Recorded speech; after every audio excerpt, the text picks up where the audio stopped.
For 12 years you have been asking, who is John Galt? This is John Galt speaking. I am the man who loves his life. I am the man who does not sacrifice his love or his values. I am the man who has deprived you of victims and thus has destroyed your world. And if you wish to know why you are perishing, you who dread knowledge, I am the man who will now tell you. The chief engineer was the only one able to move. He ran to a TV set and struggled frantically with its dials, but the screen remained empty. The speaker had not chosen to be seen. Only his voice filled the airways of the country, of the world. Thought the chief engineer, sounding as if he were speaking here, in this room, not to a group, but to one man. It was not the tone of addressing a meeting, but the tone of addressing a mind. You have heard it said that this is an age of moral crisis. You have said it yourself, half in fear, half in hope that the words had no meaning. You have cried that man's sins are destroying the world, and you have cursed human nature for its unwillingness to practice the virtues you demanded. Since virtue, to you, consists of sacrifice, you have demanded more sacrifices at every successive disaster. In the name of a return to morality, you have sacrificed all those evils which you held as the cause of your plight. You have sacrificed justice to mercy. You have sacrificed independence to unity. You have sacrificed reason to faith. You have sacrificed wealth to need. You have sacrificed self-esteem to self-denial. You have sacrificed happiness to duty. You have destroyed all that which you held to be evil, and achieved all that which you held to be good. Why then, do you shrink in horror from the sight of the world around you? That world is not the product of your sins. It is the product and the image of your virtues. It is your moral ideal brought into reality in its full and final perfection. You have fought for it, you have dreamed of it, and you have wished it, and I am the man who has granted you your wish. Your ideal had an implacable enemy, which your code of morality was designed to destroy. I have withdrawn that enemy. I have taken it out of your way and out of your reach. I have removed the source of all those evils you were sacrificing one by one. I have ended your battle. I have stopped your motor. I have deprived your world of man's mind. Men do not live by the mind, you say. I have withdrawn those who do. The mind is impotent, you say? I have withdrawn those whose mind isn't. There are values higher than the mind, you say? I have withdrawn those for whom there aren't. While you were dragging to your sacrificial altars the men of justice, of independence, of reason, of wealth, of self-esteem, I beat you to it. I reached them first. I told them the nature of the game you were playing and the nature of that moral code of yours, which they had been too innocently generous to grasp. I showed them the way to live by another morality. Mine. It is mine that they chose to follow. All the men who have vanished, the men you hated, yet dreaded to lose, it is I who have taken them away from you. Do not attempt to find us. We do not choose to be found. Do not cry that it is our duty to serve you. We do not recognize such duty. Do not cry that you need us. We do not consider need a claim. Do not cry that you own us. You don't. Do not beg us to return. We are on strike, we, the men of the mind. We are on strike against self-immolation. We are on strike against the creed of unearned rewards and unrewarded duties. We are on strike against the dogma that the pursuit of one's happiness is evil. We are on strike against the doctrine that life is guilt. There is a difference between our strike and all those you've practiced for centuries. Our strike consists not of making demands, but of granting them. We are evil according to your morality. We have chosen not to harm you any longer. We are useless according to your economics. We have chosen not to exploit you any longer. We are dangerous and to be shackled according to your politics. We have chosen not to endanger you, nor to wear the shackles any longer. We are only an illusion according to your philosophy. We have chosen not to blind you any longer and have left you free to face reality, the reality you wanted, the world as you see it now, a world without mind. We have granted you everything you demanded of us. We who had always been the givers, but have only now understood it. We have no demands to present to you, no terms to bargain about, no compromise to reach. You have nothing to offer us. We do not need you. Are you now crying? No, this was not what you wanted. A mindless world of ruins was not your goal. You did not want us to leave you. You moral cannibals, I know that you've always known what it was that you wanted. But your game is up, because now we know it too. Through centuries of scourges and disasters, brought about by your code of morality, you have cried that your code had been broken, that the scourges were punishment for breaking it, that men were too weak and too selfish to spill all the blood it required. You damned man, you damned existence, you damned this earth, but never dared to question your code. Your victims took the blame and struggled on with your curses as reward for their martyrdom, while you went on crying that your code was noble, but human nature was not good enough to practice it. And no one rose to ask the question, good? By what standard? You wanted to know John Galt's identity. I am the man who has asked that question. Yes, this is an age of moral crisis. Yes, you are bearing punishment for your evil. But it is not man who is now on trial, and it is not human nature that will take the blame. It is your moral code that's through this time. Your moral code has reached its climax, the blind alley at the end of its course. And if you wish to go on living, what you now need is not to return to morality, you who have never known any, but to discover it. You have heard no concepts of morality, but the mystical or the social. You have been taught that morality is a code of behavior imposed on you by whim, the whim of a supernatural power or the whim of society, to serve God's purpose or your neighbor's welfare, to please an authority beyond the grave or else next door, but not to serve your life or pleasure. Your pleasure, you have been taught, is to be found in immorality. Your interests would best be served by evil, and any moral code must be designed not for you but against you, not to further your life, but to drain it. For centuries, the battle of morality was fought between those who claimed that your life belongs to God and those who claimed that it belongs to your neighbors, between those who preach that the good is self-sacrifice for the sake of ghosts in heaven, and those who preach that the good is self-sacrifice for the sake of incompetence on earth. And no one came to say that your life belongs to you and that the good is to live it. Both sides agreed that morality demands the surrender of your self-interest and of your mind, that the moral and the practical are opposites, that morality is not the province of reason but the province of faith and force. Both sides agreed that no rational morality is possible, that there is no right or wrong in reason, that in reason there's no reason to be moral. Whatever else they fought about, it was against man's mind that all your moralists have stood united. It was man's mind that all their schemes and systems were intended to despoil and destroy. Now choose to perish or to learn that the anti-mind is the anti-life. Man's mind is his basic tool of survival. Life is given to him. Survival is not. His body is given to him. Its sustenance is not. His mind is given to him. Its content is not. To remain alive, he must act, and before he can act, he must know the nature and purpose of his action. He cannot obtain his food without a knowledge of food and of the way to obtain it. He cannot dig a ditch or build a cyclotron without a knowledge of his aim and of the means to achieve it. To remain alive, he must think. But to think is an act of choice. The key to what you so recklessly call human nature, the open secret you live with, yet dread to name, is the fact that man is a being of volitional consciousness. Reason does not work automatically. Thinking is not a mechanical process. The connections of logic are not made by instinct. The function of your stomach, lungs, or heart is automatic. The function of your mind is not. In any hour and issue of your life, you are free to think or to evade that effort, but you are not free to escape from your nature, from the fact that reason is your means of survival, so that for you, who are a human being, the question to be or not to be is the question to think or not to think. A being of volitional consciousness has no automatic course of behavior. He needs a code of values to guide his actions. Value is that which one acts to gain and keep. Virtue is the action by which one gains and keeps it. Value presupposes an answer to the question of value to whom and for what. Value presupposes a standard, a purpose, and the necessity of action in the face of an alternative. Where there are no alternatives, no values are possible. There is only one fundamental alternative in the universe, existence or non-existence, and it pertains to a single class of entities, to living organisms. The existence of inanimate matter is unconditional. The existence of life is not. It depends on a specific course of action. Matter is indestructible. It changes its forms, but it cannot cease to exist. It is only a living organism that faces a constant alternative, the issue of life or death. Life is a process of self-sustaining and self-generated action.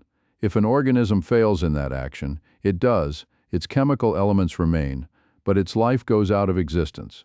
It is only the concept of life that makes the concept of value possible. It is only to a living entity that things can be good or evil. A plant must feed itself in order to live. The sunlight, the water, the chemicals it needs are the values its nature has set it to pursue. Its life is the standard of value directing its actions. But a plant has no choice of action. There are alternatives in the conditions it encounters, but there is no alternative in its function. It acts automatically to further its life. It cannot act for its own destruction. An animal is equipped for sustaining its life. Its senses provide it with an automatic code of action, an automatic knowledge of what is good for it or evil. It has no power to extend its knowledge or to evade it.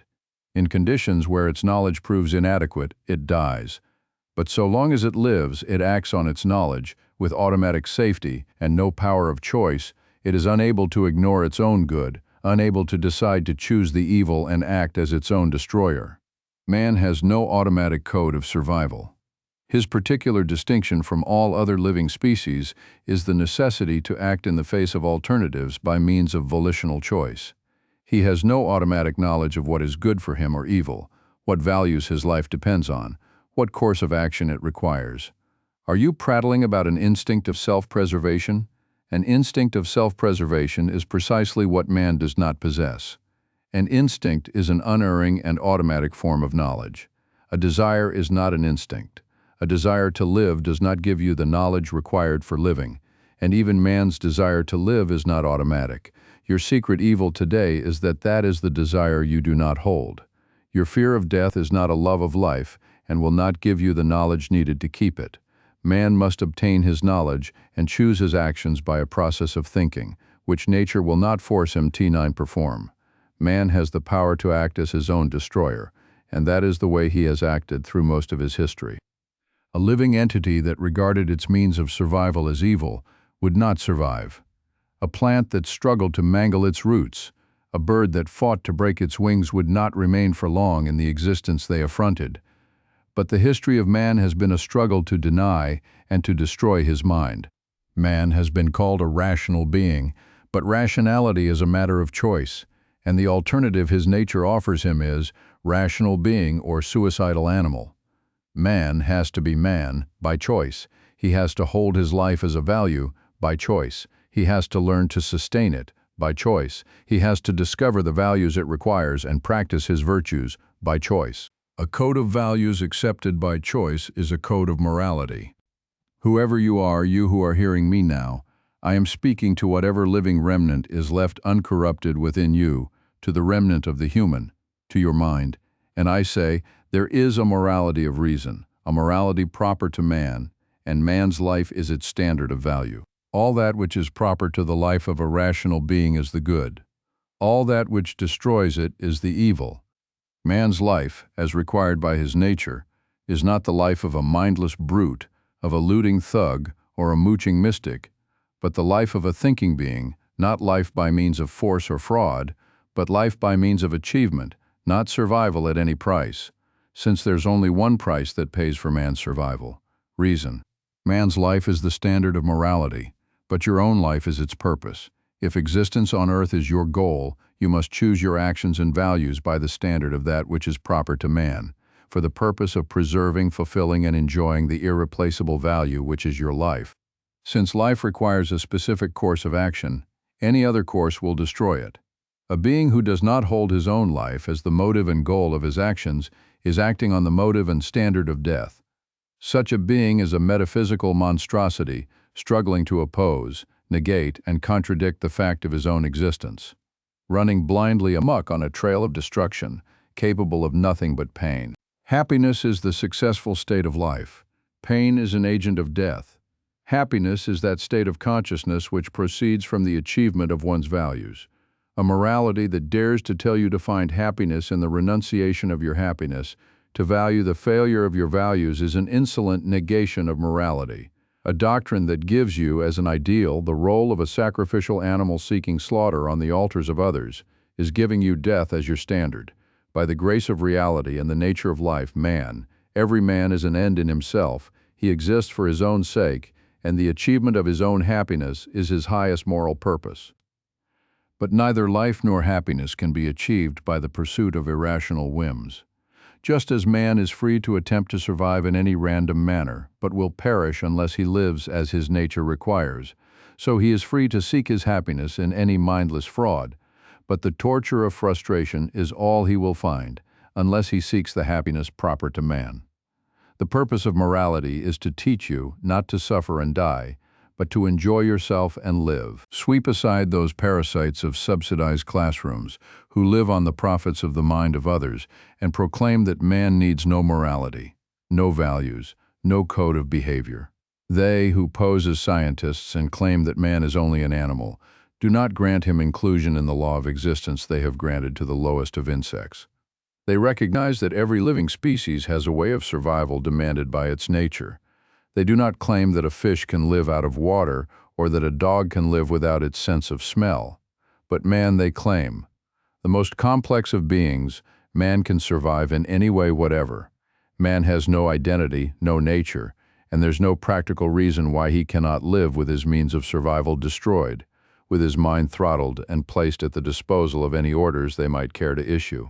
Sweep aside those hatred-eaten mystics who pose as friends of humanity and preach that the highest virtue man can practice is to hold his own life as of no value. Do they tell you that the purpose of morality is to curb man's instinct of self-preservation? It is for the purpose of self-preservation that man needs a code of morality. The only man who desires to be moral is the man who desires to live. No, you do not have to live, it is your basic act of choice. But if you choose to live, you must live as a man, by the work and the judgment of your mind. No, you do not have to live as a man, it is an act of moral choice. But you cannot live as anything else, and the alternative is that state of living death which you now see within you and around you, the state of a thing unfit for existence, no longer human and less than animal, a thing that knows nothing but pain and drags itself through its span of years in the agony of unthinking self-destruction. No, you do not have to think. It is an act of moral choice. But someone had to think to keep you alive. If you choose to default, you default on existence, and you pass the deficit to some moral man, expecting him to sacrifice his good for the sake of letting you survive by your evil.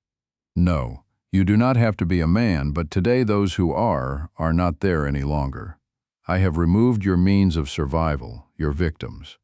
If you wish to know how I have done it and what I told them to make them quit, you are hearing it now. I told them, in essence, the statement I am making tonight. They were men who had lived by my code, but had not known how great a virtue it represented. I made them see it.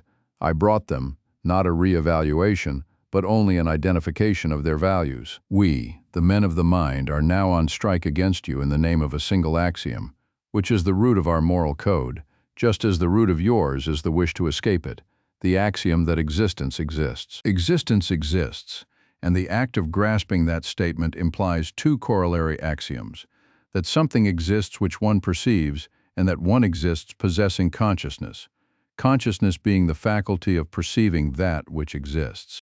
If nothing exists, there can be no consciousness. A consciousness with nothing to be conscious of is a contradiction in terms. A consciousness conscious of nothing but itself is a contradiction in terms. Before it could identify itself as consciousness, it had to be conscious of something. If that which you claim to perceive does not exist, what you possess is not consciousness. Whatever the degree of your knowledge, these two, existence and consciousness, are axioms you cannot escape. These two are the irreducible primaries implied in any action you undertake, in any part of your knowledge, and in its sum, from the first ray of light you perceive at the start of your life to the widest erudition you might acquire at its end. Whether you know the shape of a pebble or the structure of a solar system, the axioms remain the same, that it exists and that you know it. To exist is to be something, as distinguished from the nothing of non-existence. It is to be an entity of a specific nature made of specific attributes. Centuries ago, the man who was, no matter what his errors, the greatest of your philosophers, has stated the formula defining the concept of existence and the rule of all knowledge. A is A. A thing is itself. You have never grasped the meaning of his statement. I am here to complete it. Existence is identity. Consciousness is identification. Whatever you choose to consider, be it an object, an attribute, or an action, the law of identity remains the same. A leaf cannot be a stone at the same time. It cannot be all red and all green at the same time. It cannot freeze and burn at the same time. A is A, or if you wish it stated in simpler language, you cannot have your cake and eat it too. Are you seeking to know what is wrong with the world? All the disasters that have wrecked your world came from your leader's attempt to evade the fact that A is A. All the secret evil you dread to face within you and all the pain you have ever endured came from your own attempt to evade the fact that A is A. The purpose of those who taught you to evade it was to make you forget that man is man. Man cannot survive except by gaining knowledge, and reason is his only means to gain it. Reason is the faculty that perceives, identifies, and integrates the material provided by his senses. The task of his senses is to give him the evidence of existence, but the task of identifying it belongs to his reason. His senses tell him only that something is, but what it is must be learned by his mind. All thinking is a process of identification and integration. Man perceives a blob of color. By integrating the evidence of his sight and his touch, he learns to identify it as a solid object. He learns to identify the object as a table. He learns that the table is made of wood. He learns that the wood consists of cells, that the cells consist of molecules, that the molecules consist of atoms. All through this process, the work of his mind consists of answers to a single question. What is it? His means to establish the truth of his answers is logic, and logic rests on the axiom that existence exists. Logic is the art of non-contradictory identification. A contradiction cannot exist. An atom is itself, and so is the universe. Neither can contradict its own identity, nor can a part contradict the whole. No concept man forms is valid unless he integrates it without contradiction into the total sum of his knowledge. To arrive at a contradiction is to confess an error in one's thinking. To maintain a contradiction is to abdicate one's mind and to evict oneself from the realm of reality. Reality is that which exists. The unreal does not exist. The unreal is merely that negation of existence which is the content of a human consciousness when it attempts to abandon reason. Truth is the recognition of reality. Reason, man's only means of knowledge, is his only standard of truth. The most depraved sentence you can now utter is to ask, whose reason? The answer is, yours. No matter how vast your knowledge or how modest, it is your own mind that has to acquire it. It is only with your own knowledge that you can deal. It is only your own knowledge that you can claim to possess or ask others to consider. Your mind is your only judge of truth, and if others dissent from your verdict, reality is the court of final appeal. Nothing but a man's mind can perform that complex, delicate, crucial process of identification which is thinking. Nothing can direct the process but his own judgment. Nothing can direct his judgment but his moral integrity. You who speak of a moral instinct as if it were some separate endowment opposed to reason, man's reason is his moral faculty. A process of reason is a process of constant choice in answer to the question, true or false, right or wrong. Is a seed to be planted in soil in order to grow, right or wrong? Is a man's wound to be disinfected in order to save his life, right or wrong? Does the nature of atmospheric electricity permit it to be converted into kinetic power, right or wrong? It is the answers to such questions that gave you everything you have, and the answers came from a man's mind, a mind of intransigent devotion to that which is right. A rational process is a moral process. You may make an error at any step of it, with nothing to protect you but your own severity, or you may try to cheat, to fake the evidence and evade the effort of the quest. But if devotion to truth is the hallmark of morality, then there is no greater, nobler, more heroic form of devotion than the act of a man who assumes the responsibility of thinking. That which you call your soul or spirit is your consciousness, and that which you call free will is your mind's freedom to think or not. The only will you have, your only freedom, the choice that controls all the choices you make and determines your life and your character. Thinking is man's only basic virtue, from which all the others proceed, and his basic vice, the source of all his evils, is that nameless act which all of you practice, but struggle never to admit, the act of blanking out, the willful suspension of one's consciousness, the refusal to think, not blindness, but the refusal to see, not ignorance, but the refusal to know. It is the act of unfocusing your mind and inducing an inner fog to escape the responsibility of judgment, on the unstated premise that a thing will not exist if only you refuse to identify it, that A will not be A so long as you do not pronounce the verdict it is. Non-thinking is an act of annihilation, a wish to negate existence, an attempt to wipe out reality. But existence exists, reality is not to be wiped out, it will merely wipe out the wiper.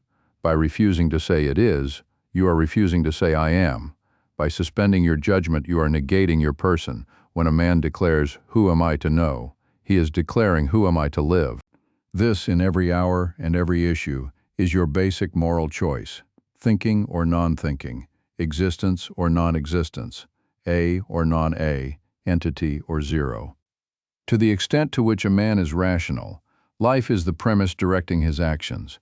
To the extent to which he is irrational, the premise directing his actions is death.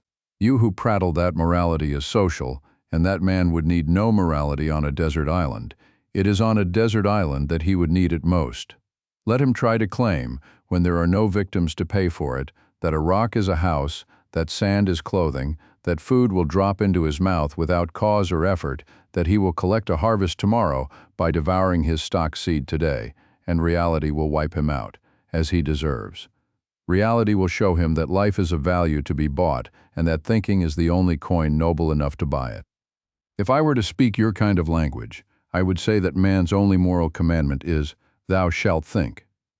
But a moral commandment is a contradiction in terms. The moral is the chosen, not the forced, the understood, not the obeyed.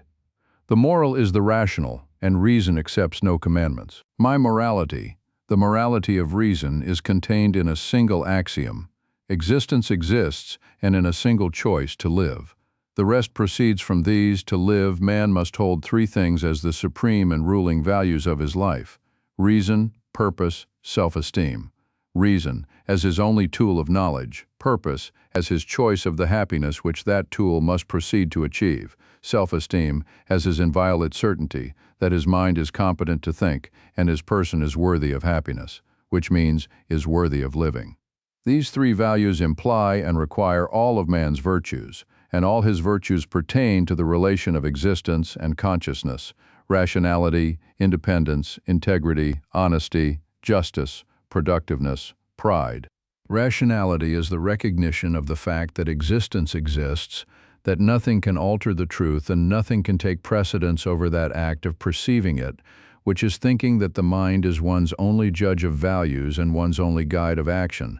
That reason is an absolute that permits no compromise, that a concession to the irrational invalidates one's consciousness and turns it from the task of perceiving to the task of faking reality, that the alleged shortcut to knowledge, which is faith, is only a short circuit destroying the mind, that the acceptance of a mystical invention is a wish for the annihilation of existence and properly annihilates one's consciousness. Independence is the recognition of the fact that yours is the responsibility of judgment, and nothing can help you escape it. That no substitute can do your thinking, as no pinch hitter can live your life, that the vilest form of self-abasement and self-destruction is the subordination of your mind to the mind of another, the acceptance of an authority over your brain, the acceptance of his assertions as facts, his say-so as truth, his edicts as middleman between your consciousness and your existence. Integrity is the recognition of the fact that you cannot fake your consciousness, just as honesty is the recognition of the fact that you cannot fake existence. That man is an indivisible entity, an integrated unit of two attributes, of matter and consciousness, and that he may permit no breach between body and mind, between action and thought, between his life and his convictions, that, like a judge impervious to public opinion, he may not sacrifice his convictions to the wishes of others, be it the whole of mankind shouting pleas or threats against him, that courage and confidence are practical necessities, that courage is the practical form of being true to existence, of being true to one's own consciousness. Honesty is the recognition of the fact that the unreal is unreal and can have no value, that neither love nor fame nor cash is a value if obtained by fraud, that an attempt to gain a value by deceiving the mind of others is an act of raising your victims to a position higher than reality, where you become a pawn of their blindness, a slave of their non-thinking and their evasions, while their intelligence, their rationality, their perceptiveness become the enemies you have to dread and flee, that you do not care to live as a dependent, least of all a dependent on the stupidity of others, or as a fool whose source of values is the fools he succeeds in fooling, that honesty is not a social duty, not a sacrifice for the sake of others, but the most profoundly selfish virtue man can practice, his refusal to sacrifice the reality of his own existence to the deluded consciousness of others. Justice is the recognition of the fact that you cannot fake the character of men as you cannot fake the character of nature, that you must judge all men as conscientiously as you judge inanimate objects, with the same respect for truth, with the same incorruptible vision, by as pure and as rational a process of identification, that every man must be judged for what he is and treated accordingly, that just as you do not pay a higher price for a rusty chunk of scrap than for a piece of shining metal, so you do not value a totter above a hero, that your moral appraisal is the coin paying men for their virtues or vices, and this payment demands of you as scrupulous an honor as you bring to financial transactions, that to withhold your contempt from men's vices is an act of moral counterfeiting, and to withhold your admiration from their virtues is an act of moral embezzlement, that to place any other concern higher than justice is to devaluate your moral currency and defraud the good in favor of the evil, since only the good can lose by a default of justice and only the evil can profit, and that the bottom of the pit at the end of that road, the act of moral bankruptcy, is to punish men for their virtues and reward them for their vices, that is the collapse to full depravity, the black mass of the worship of death, the dedication of your consciousness to the destruction of existence. Productiveness is your acceptance of morality, your recognition of the fact that you choose to live, that productive work is the process by which man's consciousness controls his existence, a constant process of acquiring knowledge and shaping matter to fit one's purpose, of translating an idea into physical form, of remaking the earth in the image of one's values, that all work is creative work if done by a thinking mind, and no work is creative if done by a blank who repeats in uncritical stupor a routine he has learned from others, that your work is yours to choose, and the choice is as wide as your mind, that nothing more is possible to you, and nothing less is human, that to cheat your way into a job bigger than your mind can handle is to become a fear-corroded ape on borrowed motions and borrowed time, and to settle down into a job that requires less than your mind's full capacity is to cut your motor and sentence yourself to another kind of motion. Decay, that your work is the process of achieving your values, and to lose your ambition for values is to lose your ambition to live, that your body is a machine, but your mind is its driver, and you must drive as far as your mind will take you, with achievement as the goal of your road, that the man who has no purpose is a machine that coasts downhill at the mercy of any boulder to crash in the first chance ditch, that the man who stifles his mind is a stalled machine slowly going to rust, that the man who lets a leader prescribe his course is a wreck being towed to the scrap heap, and the man who makes another man his goal is a hitchhiker no driver should ever pick up, that your work is the purpose of your life, and you must speed past any killer who assumes the right to stop you, that any value you might find outside your work, any other loyalty or love, can be only travelers you choose to share your journey, and must be travelers going on their own power in the same direction. Pride is the recognition of the fact that you are your own highest value, and like all of man's values, it has to be earned. That of any achievements open to you, the one that makes all others possible, is the creation of your own character. That your character, your actions, your desires, your emotions are the products of the premises held by your mind. That as man must produce the physical values he needs to sustain his life, so he must acquire the values of character that make his life worth sustaining. That as man is a being of self-made wealth, so he is a being of self-made soul, that to live requires a sense of self-value. But man who has no automatic values has no automatic sense of self-esteem, and must earn it by shaping his soul in the image of his moral ideal, in the image of man, the rational being he is born able to create, but must create by choice, that the first precondition of self-esteem is that radiant selfishness of soul which desires the best in all things, in values of matter and spirit, a soul that seeks above all else to achieve its own moral perfection, valuing nothing higher than itself, and that the proof of an achieved self-esteem is your soul's shudder of contempt and rebellion against the role of a sacrificial animal, against the vile impertinence of any creed that proposes to immolate the irreplaceable value, which is your consciousness, and the incomparable glory, which is your existence, to the blind evasions and the stagnant decay of others. Are you beginning to see who is John Galt?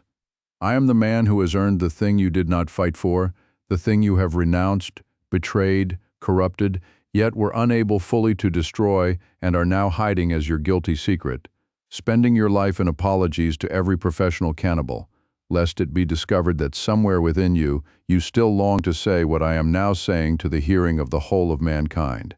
I am proud of my own value and of the fact that I wish to live. This wish, which you share, yet submerge as an evil, is the only remnant of the good within you. But it is a wish one must learn to deserve. His own happiness is man's only moral purpose, but only his own virtue can achieve it. Virtue is not an end in itself. Virtue is not its own reward or sacrificial fodder for the reward of evil. Life is the reward of virtue, and happiness is the goal and the reward of life. Just as your body has two fundamental sensations, pleasure and pain, as signs of its welfare or injury, as a barometer of its basic alternative, life or death, so your consciousness has two fundamental emotions, joy and suffering, in answer to the same alternative. Your emotions are estimates of that which furthers your life or threatens it, lightning calculators giving you a sum of your profit or loss. You have no choice about your capacity to feel that something is good for you or evil, but what you will consider good or evil, what will give you joy or pain, what you will love or hate, desire or fear, depends on your standard of value. Emotions are inherent in your nature, but their content is dictated by your mind. Your emotional capacity is an empty motor, and your values are the fuel with which your mind fills it. If you choose a mix of contradictions, it will clog your motor, corrode your transmission, and wreck you on your first attempt to move with a machine which you, the driver, have corrupted. If you hold the irrational as your standard of value, and the impossible as your concept of the good, if you long for rewards you have not earned, for a fortune or a love you don't deserve, for a loophole in the law of causality, for an A that becomes non-A at your whim, if you desire the opposite of existence, you will reach it. Do not cry when you reach it that life is frustration and that happiness is impossible to man. Check your fuel. It brought you where you wanted to go. Happiness is not to be achieved at the command of emotional whims. Happiness is not the satisfaction of whatever irrational wishes you might blindly attempt to indulge. Happiness is a state of non-contradictory joy, a joy without penalty or guilt, a joy that does not clash with any of your values and does not work for your own destruction, not the joy of escaping from your mind, but of using your mind's fullest power, not the joy of faking reality, but of achieving values that are real, not the joy of a drunkard, but of a producer. Happiness is possible only to a rational man. The man who desires nothing but rational goals, seeks nothing but rational values, and finds his joy in nothing but rational actions. Just as I support my life, neither by robbery nor alms, but by my own effort, so I do not seek to derive my happiness from the injury or the favor of others, but earn it by my own achievement. Just as I do not consider the pleasure of others as the goal of my life, so I do not consider my pleasure as the goal of the lives of others. Just as there are no contradictions in my values and no conflicts among my desires, so there are no victims and no conflicts of interest among rational men, men who do not desire the unearned and do not view one another with a cannibal's lust, men who neither make sacrifice nor accept them. The symbol of all relationships among such men, the moral symbol of respect for human beings, is the traitor. We who live by values, not by loot, are traitors both in matter and in spirit. A traitor is a man who earns what he gets and does not give or take the undeserved. A traitor does not ask to be paid for his failures, nor does he ask to be loved for his flaws. A traitor does not squander his body as fodder or his soul as alms. Just as he does not give his work except in trade for material values, so he does not give the values of his spirit, his love, his friendship, his esteem, except in payment and in trade for human virtues, in payment for his own selfish pleasure, which he receives from men he can respect. The mystic parasites who have, throughout the ages, reviled the traitors and held them in contempt, while honoring the beggars and the looters, have known the secret motive of their sneers. A traitor is the entity they dread, a man of justice. Do you ask what moral obligation I owe to my fellow men? None, except the obligation I owe to myself, to material objects, and to all of existence, rationality. I deal with men as my nature and their demands, by means of reason. I seek or desire nothing from them except such relations as they care to enter of their own voluntary choice. It is only with their mind that I can deal, and only for my own self-interest, when they see that my interest coincides with theirs. When they don't, I enter no relationship. I let dissenters go their way, and I do not swerve from mine. I win by means of nothing but logic, and I surrender to nothing but logic. I do not surrender my reason or deal with men who surrender theirs. I have nothing to gain from fools or cowards. I have no benefits to seek from human vices, from stupidity, dishonesty, or fear. The only value men can offer me is the work of their mind. When I disagree with a rational man, I let reality be our final arbiter. If I am right, he will learn. If I am wrong, I will. One of us will win, but both will profit. Whatever may be open to disagreement, there is one act of evil that may not, the act that no man may commit against others, and no man may sanction or forgive. So long as men desire to live together, no man may initiate, do you hear me? No man may start the use of physical force against others.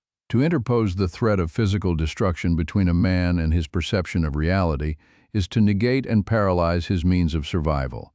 To force him to act against his own judgment is like forcing him to act against his own sight. Whoever, to whatever purpose or extent, initiates the use of force is a killer acting on the premise of death in a manner wider than murder, the premise of destroying man's capacity to live. Do not open your mouth to tell me that your mind has convinced you of your right to force my mind. Force and mind are opposites. Morality ends where a gun begins. When you declare that men are irrational animals and propose to treat them as such, you define thereby your own character and can no longer claim the sanction of reason, as no advocate of contradictions can claim it. There can be no right to destroy the source of rights, the only means of judging right and wrong, the mind. To force a man to drop his own mind and to accept your will as a substitute, with a gun in place of a syllogism, with terror in place of proof, and death as the final argument, is to attempt to exist in defiance of reality.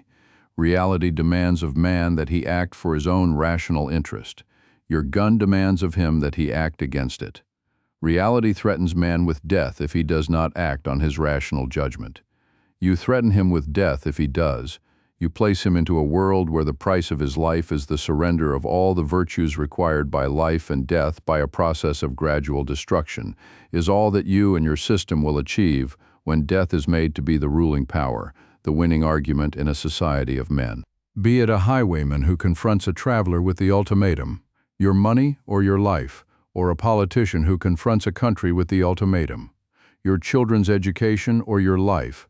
The meaning of that ultimatum is your mind or your life, and neither is possible to man without the other. If there are degrees of evil, it is hard to say who is the more contemptible, the brute who assumes the right to force the mind of others, or the moral degenerate who grants to others the right to force his mind. That is the moral absolute one does not leave open to debate. I do not grant the terms of reason to men who propose to deprive me of reason. I do not enter discussions with neighbors who think they can forbid me to think. I do not place my moral sanction upon a murderer's wish to kill me. When a man attempts to deal with me by force, I answer him by force. It is only as retaliation that force may be used, and only against the man who starts its use. No, I do not share his evil or sink to his concept of morality. I merely grant him his choice. Destruction, the only destruction he had the right to choose, his own. He uses force to seize a value. I use it only to destroy destruction. A hold-up man seeks to gain wealth by killing me.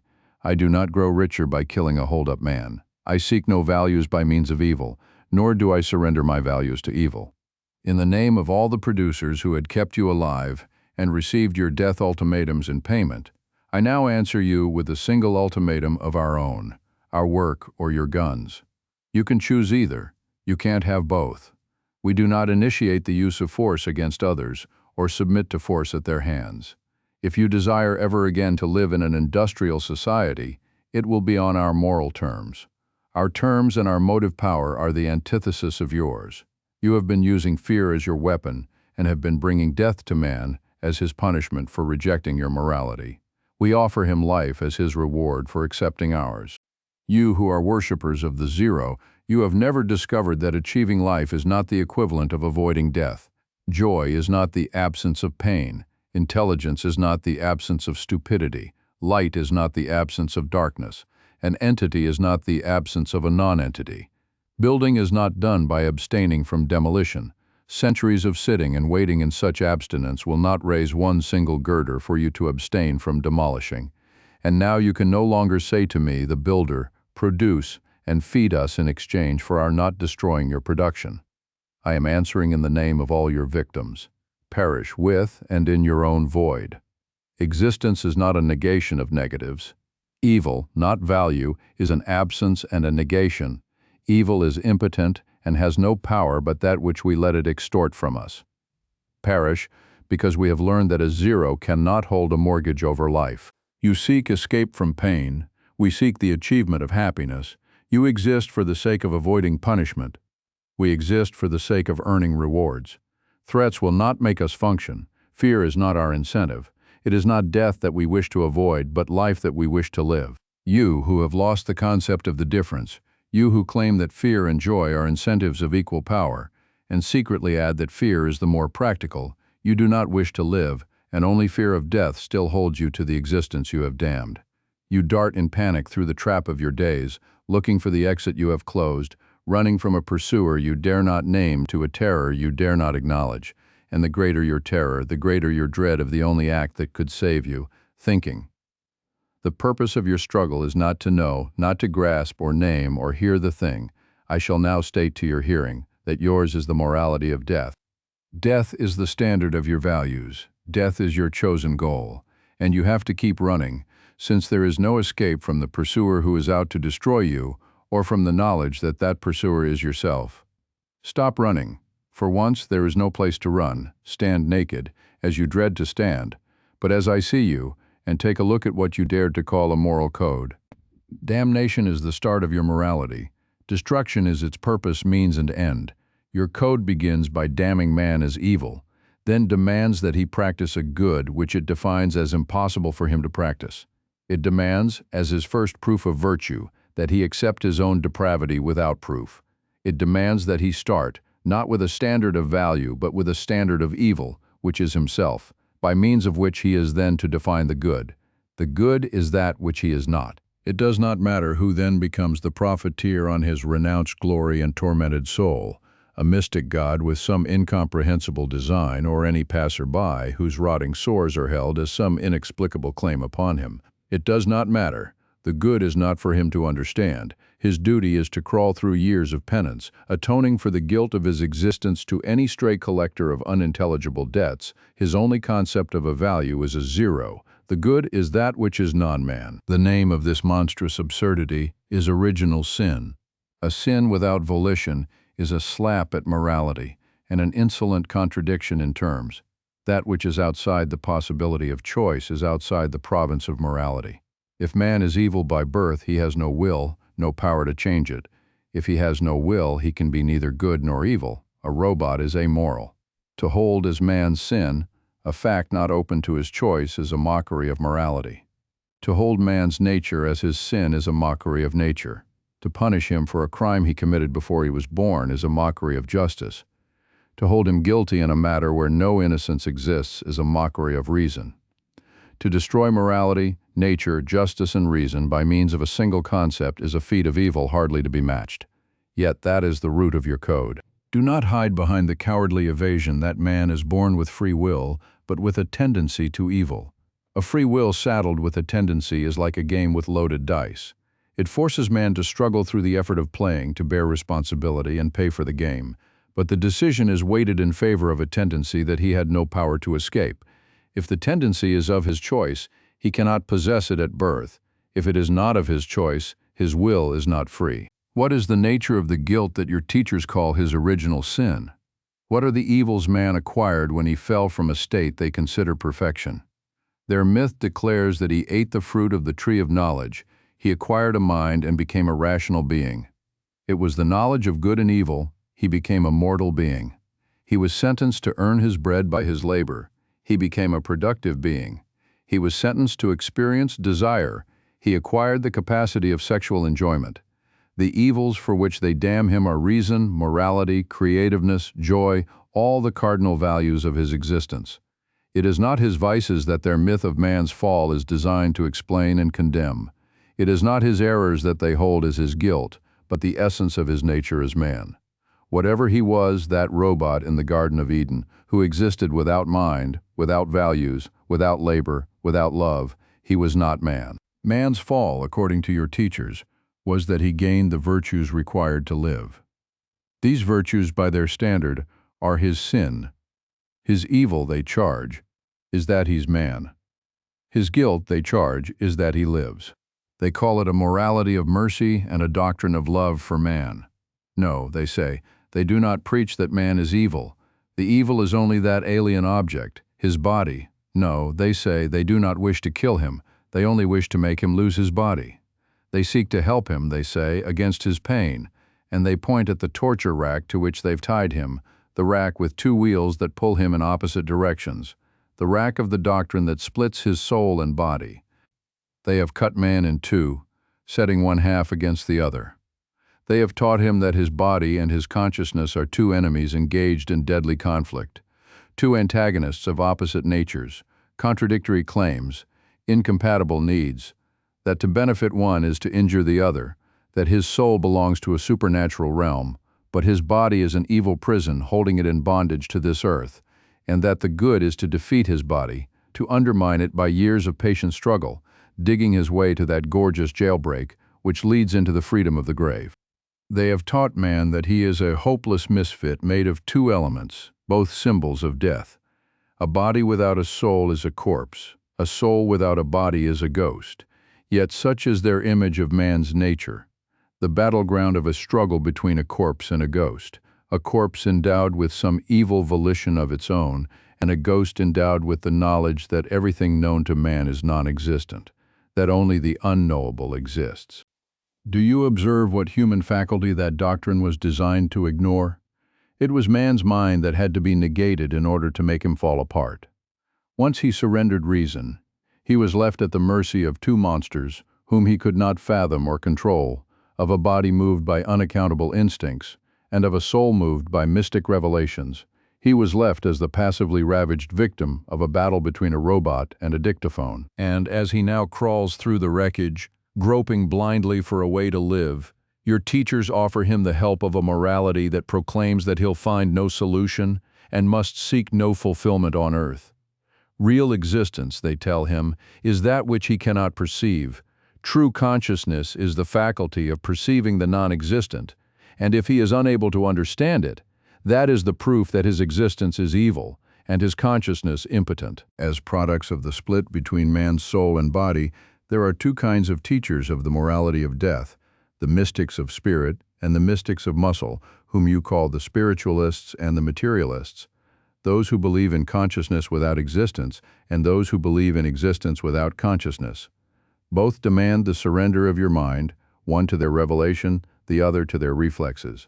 No matter how loudly they posture in the roles of irreconcilable antagonists, their moral codes are alike, and so are their aims. In matter, the enslavement of man's body; in spirit, the destruction of his mind. The good, say the mystics of spirit, is God, a being whose only definition is that he is beyond man's power to conceive, a definition that invalidates man's consciousness and nullifies his concepts of existence. The good, say the mystics of muscle, is society, a thing which they define as an organism that possesses no physical form, a superbeing embodied in no one in particular and everyone in general except yourself.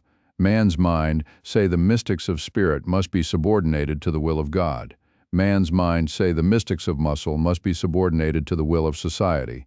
Man's standard of value, say the mystics of spirit, is the pleasure 0F God, whose standards are beyond man's power of comprehension and must be accepted on faith. Man's standard of value, say the mystics of muscle, is the pleasure of society, whose standards are beyond man's right of judgment and must be obeyed as a primary absolute. The purpose of man's life, say both, is to become an abject zombie who serves a purpose he does not know, for reasons he is not to question. His reward, say the mystics of spirit, will be given to him beyond the grave. His reward, say the mystics of muscle, will be given on earth to his great-grandchildren. Selfishness, say both, is man's evil.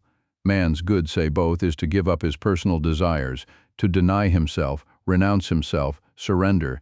Man's good is to negate the life he lives, sacrifice, cry both, is the essence of morality, the highest virtue within man's reach. Whoever is now within reach of my voice, whoever is man the victim, not man the killer. I am speaking at the deathbed of your mind, at the brink of that darkness in which you're drowning. And if there still remains within you the power to struggle to hold on to those fading sparks which had been yourself, use it now. The word that has destroyed you is sacrifice.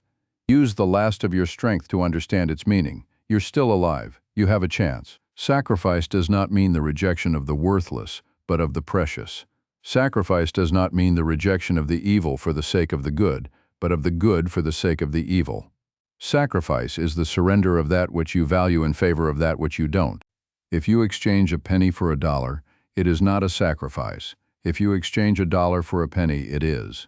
If you achieve the career you wanted, after years of struggle, it is not a sacrifice. If you then renounce it for the sake of a rival, it is. If you own a bottle of milk and gave it to your starving child, it is not a sacrifice. If you give it to your neighbor's child and let your own die, it is. If you give money to help a friend, it is not a sacrifice. If you give it to a worthless stranger, it is. If you give your friend a sum you can afford, it is not a sacrifice. If you give him money at the cost of your own discomfort, it is only a partial virtue, according to this sort of moral standard. If you give him money at the cost of disaster to yourself, that is the virtue of sacrifice in full. If you renounce all personal desire and dedicate your life to those you love, you do not achieve full virtue. You still retain a value of your own, which is your love. If you devote your life to random strangers, it is an act of greater virtue. If you devote your life to serving men you hate, that is the greatest of the virtues you can practice. A sacrifice is the surrender of a value. Full sacrifice is full surrender of all values. If you wish to achieve full virtue, you must seek no gratitude in return for your sacrifice, no praise, no love, no admiration, no self-esteem, not even the pride of being virtuous. The faintest trace of any gain dilutes your virtue. If you pursue a course of action that does not taint your life by any joy, that brings you no value in matter, no value in spirit, no gain, no profit, no reward, if you achieve this state of total zero, you have achieved the ideal of moral perfection. You are told that moral perfection is impossible to man, and by this standard it is. You cannot achieve it so long as you live, but the value of your life and of your person is gauged by how closely you succeed in approaching that ideal zero, which is death. If you start, however, as a passionless blank, as a vegetable seeking to be eaten, with no values to reject and no wishes to renounce, you will not win the crown of sacrifice. It is not a sacrifice to renounce the unwanted. It is not a sacrifice. It is not a sacrifice to give your life for others, if death is your personal desire. To achieve the virtue of sacrifice, you must want to live, you must love it, you must burn with passion for this earth and for all the splendor it can give you. You must feel the twist of every knife as it slashes your desires away from your reach and drains your love out of your body. It is not mere death that the morality of sacrifice holds out to you as an ideal, but death by slow torture. Do not remind me that it pertains only to this life on earth. I am concerned with no other. Neither are you. If you wish to save the last of your dignity, do not call your best actions a sacrifice. That term brands you as immoral. If a mother buys food for her hungry child rather than a hat for herself, it is not a sacrifice. She values the child higher than the hat, but it is a sacrifice to the kind of mother whose higher value is the hat, who would prefer her child to starve and feeds him only from a sense of duty. If a man dies fighting for his own freedom, it is not a sacrifice. He is not willing to live as a slave, but it is a sacrifice to the kind of man who's willing. If a man refuses to sell his convictions, it is not a sacrifice unless he is the sort of man who has no convictions. Sacrifice could be proper only for those who have nothing to sacrifice, no values, no standards, no judgment, those whose desires are irrational whims, blindly conceived and lightly surrendered. For a man of moral stature whose desires are born of rational values, sacrifice is the surrender of the right to the wrong, of the good to the evil. The creed of sacrifice is a morality for the immoral, a morality that declares its own bankruptcy, by confessing that it can't impart to men any personal stake in virtues or value, and that their souls are sewers of depravity, which they must be taught to sacrifice. By his own confession, it is impotent to teach men to be good, and can only subject them to constant punishment. Are you thinking, in some foggy stupor, that it's only material values that your morality requires you to sacrifice? And what do you think are material values? Matter has no value except as a means for the satisfaction of human desires. Matter is only a tool of human values. To what service are you asked to give the material tools your virtue has produced? To the service of that which you regard as evil, to a principle you do not share, to a person you do not respect, to the achievement of a purpose opposed to your own, else your gift is not a sacrifice. Your morality tells you to renounce the material world and to divorce your values from matter. A man whose values are given no expression in material form, whose existence is unrelated to his ideals, whose actions contradict his convictions, is a cheap little hypocrite, yet that is the man who obeys your morality and divorces his values from matter.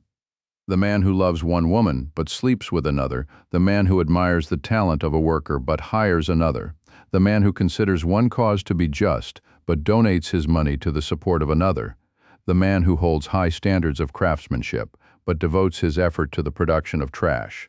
These are the men who have renounced matter, the men who believe that the values of their spirit cannot be brought into material reality. Do you say it is the spirit that such men have renounced? Yes, of course. You cannot have one without the other. You are an indivisible entity of matter and consciousness. Renounce your consciousness and you become a brute. Renounce your body and you become a fake. Renounce the material world and you surrender it to evil. And that is precisely the goal of your morality, the duty that your code demands of you. Give to that which you do not enjoy, serve that which you do not admire, submit to that which you consider evil, surrender the world to the values of others, deny, reject, renounce yourself. Yourself is your mind, renounce it, and you become a chunk of meat ready for any cannibal to swallow. It is your mind that they want you to surrender. All those who preach the creed of sacrifice, whatever their tags or their motives, whether they demand it for the sake of your soul or of your body, whether they promise you another life in heaven or a full stomach on this earth. Those who start by saying, it is selfish to pursue your own wishes, you must sacrifice them to the wishes of others, end up by saying, it is selfish to uphold your convictions, you must sacrifice them to the convictions of others. This much is true. The most selfish of all things is the independent mind that recognizes no authority higher than its own and no value higher than its judgment of truth. You are asked to sacrifice your intellectual integrity, your logic, your reason, your standard of truth in favor of becoming a prostitute, whose standard is the greatest good for the greatest number. If you search your code for guidance, for an answer to the question, what is the good? The only answer you will find is the good of others. The good is whatever others wish, whatever you feel they wish, or whatever you feel they ought to feel. The good of others is a magic formula that transforms anything into gold, a formula to be recited as a guarantee of moral glory and as a fumigator for any action, even the slaughter of a continent. Your standard of virtue is not an object, not an act, not a principle, but an intention. You need no proof, no reasons, no success. You need not achieve, in fact, the good of others. All you need to know is that your motive was the good of others, not your own. Your only definition of the good is a negation. The good is the non-good for me.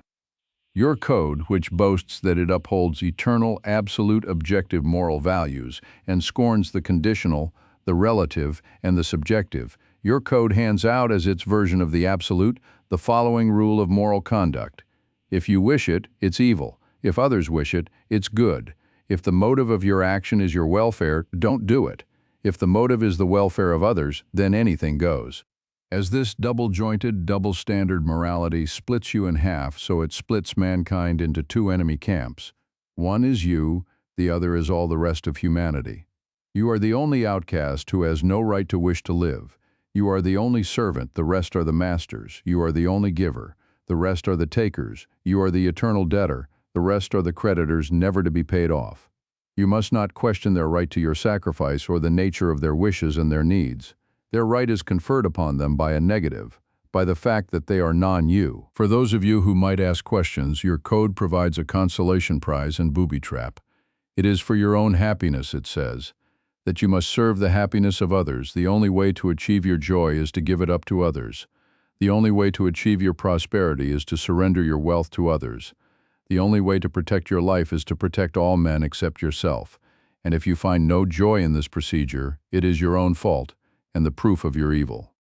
If you were good, you would find your happiness in providing a banquet for others, and your dignity in existing on such crumbs as they might care to toss you.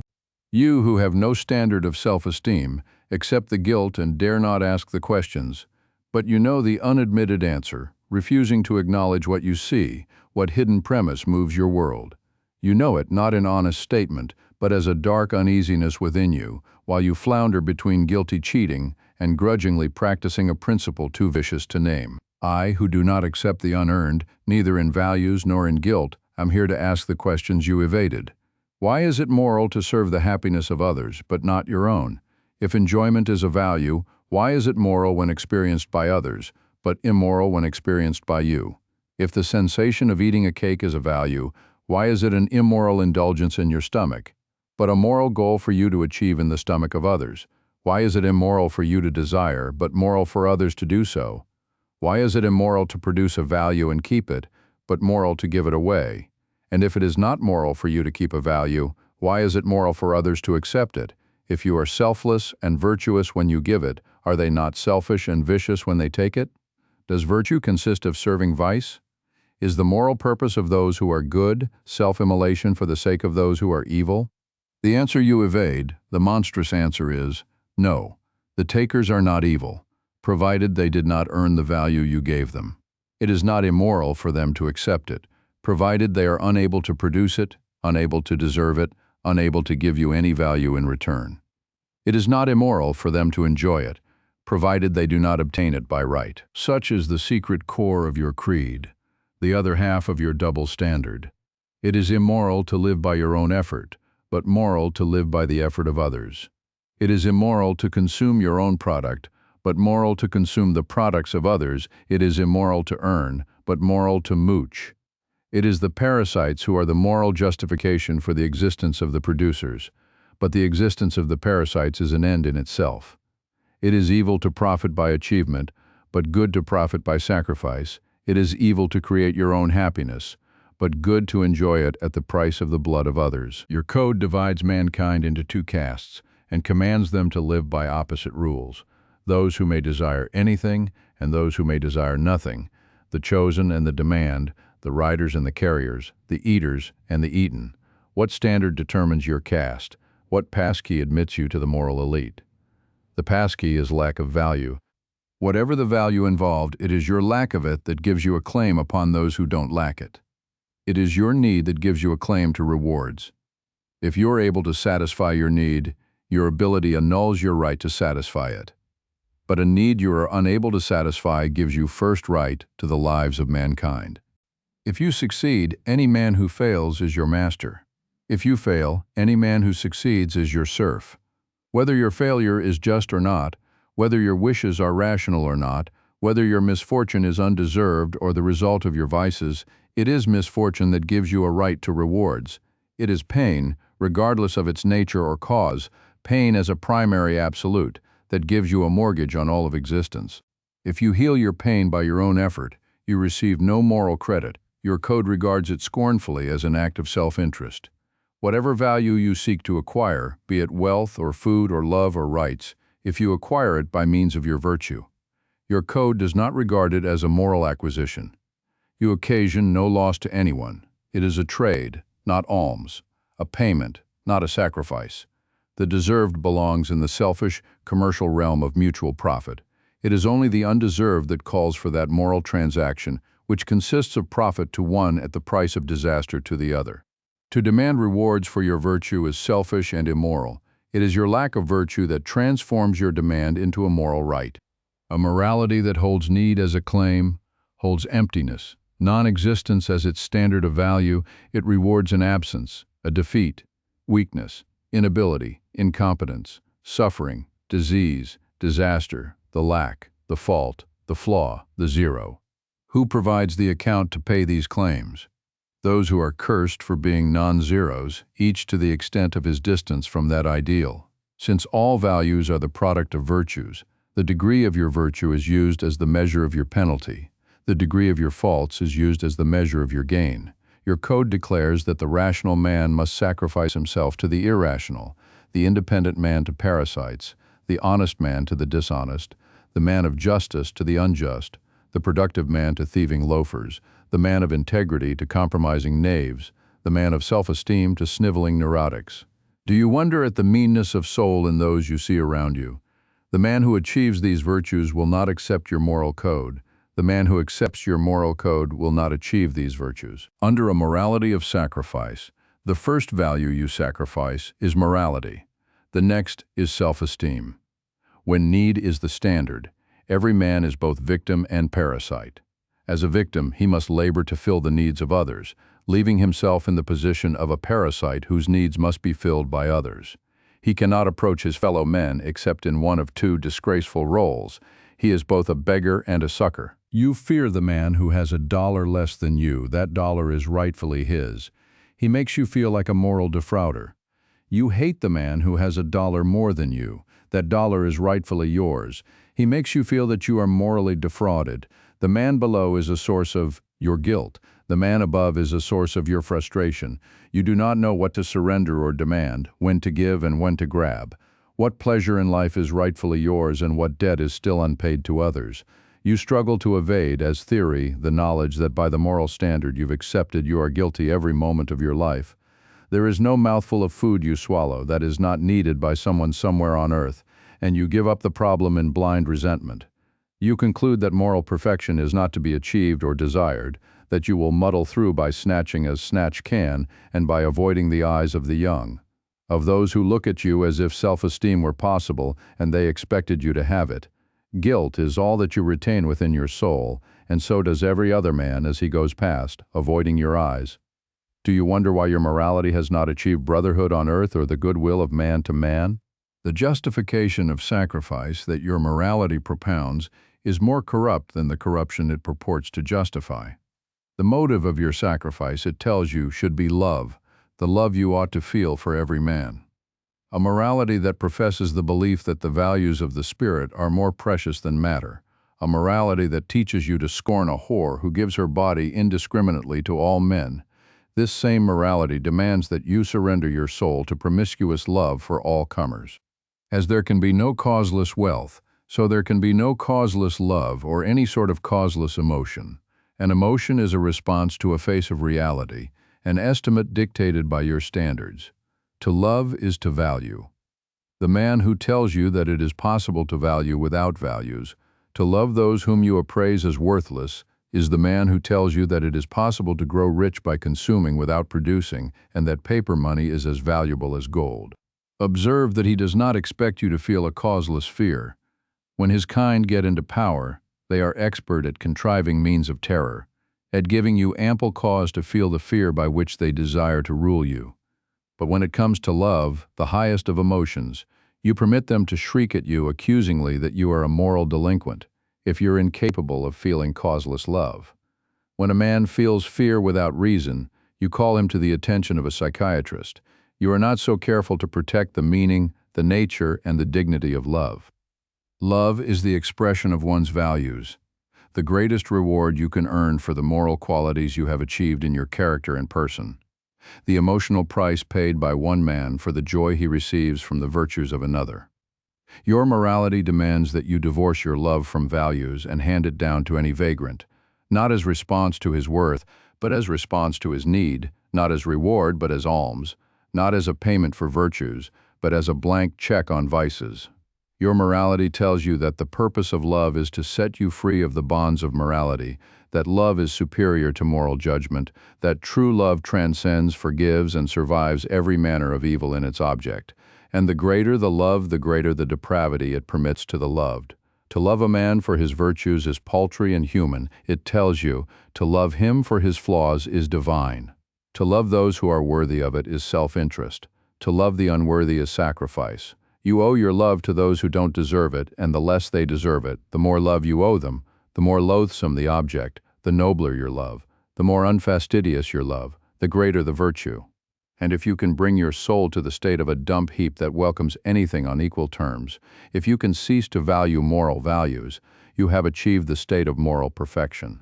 Such is your morality of sacrifice, and such are the twin ideals it offers, to refashion the life of your body in the image of a human stockyard, and the life of your spirit in the image of a dump. Such was your goal, and you've reached it. Why do you now moan complaints about man's impotence and the futility of human aspirations?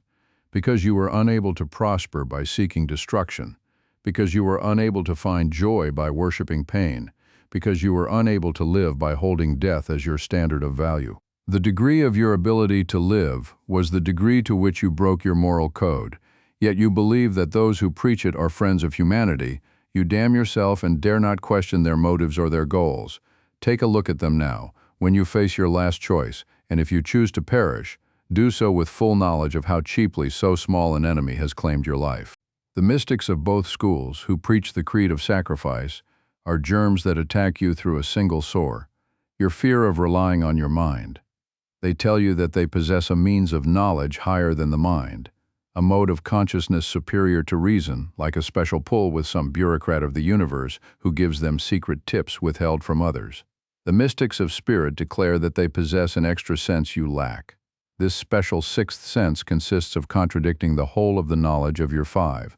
The mystics of muscle do not bother to assert any claim to extrasensory perception. They merely declare that your senses are not valid, and that their wisdom consists of perceiving your blindness by some manner of unspecified means. Both kinds demand that you invalidate your own consciousness and surrender yourself into their power. They offer you, as proof of their superior knowledge, the fact that they assert the opposite of everything you know, and as proof of their superior ability to deal with existence, the fact that they lead you to misery, self-sacrifice, starvation, destruction. They claim that they perceive a mode of being superior to your existence on this earth. The mystics of spirit call it another dimension, which consists of denying dimensions. The mystics of muscle call it the future, which consists of denying the present. To exist is to possess identity. What identity are they able to give to their superior realm?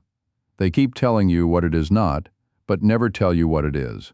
All their identifications consist of negating. God is that which no human mind can know, they say, and proceed to demand that you consider it knowledge. God is non-man, heaven is non-earth, soul is non-body, virtue is non-profit, A is non-A, perception is non-sensory, knowledge is non-reason. Their definitions are not acts of defining, but of wiping out. It is only the metaphysics of a leech that would cling to the idea of a universe where a zero is a standard of identification. A leech would want to seek escape from the necessity to name its own nature, escape from the necessity to know that the substance on which it builds its private universe is blood. What is the nature of that superior world to which they sacrifice the world that exists? The mystics of spirit curse matter. The mystics of muscle curse profit. The first wish men to profit by renouncing the earth. The second wish men to inherit the earth by renouncing all profit. Their non-material, non-profit worlds are realms where rivers run with milk and coffee, where wine spurts from rocks at their command, where pastry drops on them from clouds at the price of opening their mouth. On this material, profit-chasing earth, an enormous investment of virtue, of intelligence, integrity, energy, skill is required to construct a railroad to carry them the distance of 1 mile. In their non-material, non-profit world, they travel from planet to planet at the cost of a wish. If an honest person asks them, how, they answer with righteous scorn that a how is the concept of vulgar realists. The concept of superior spirits is somehow. On this earth restricted by matter and profit, rewards are achieved by thought. In a world set free of such restrictions, rewards are achieved by wishing. And that is the whole of their shabby secret.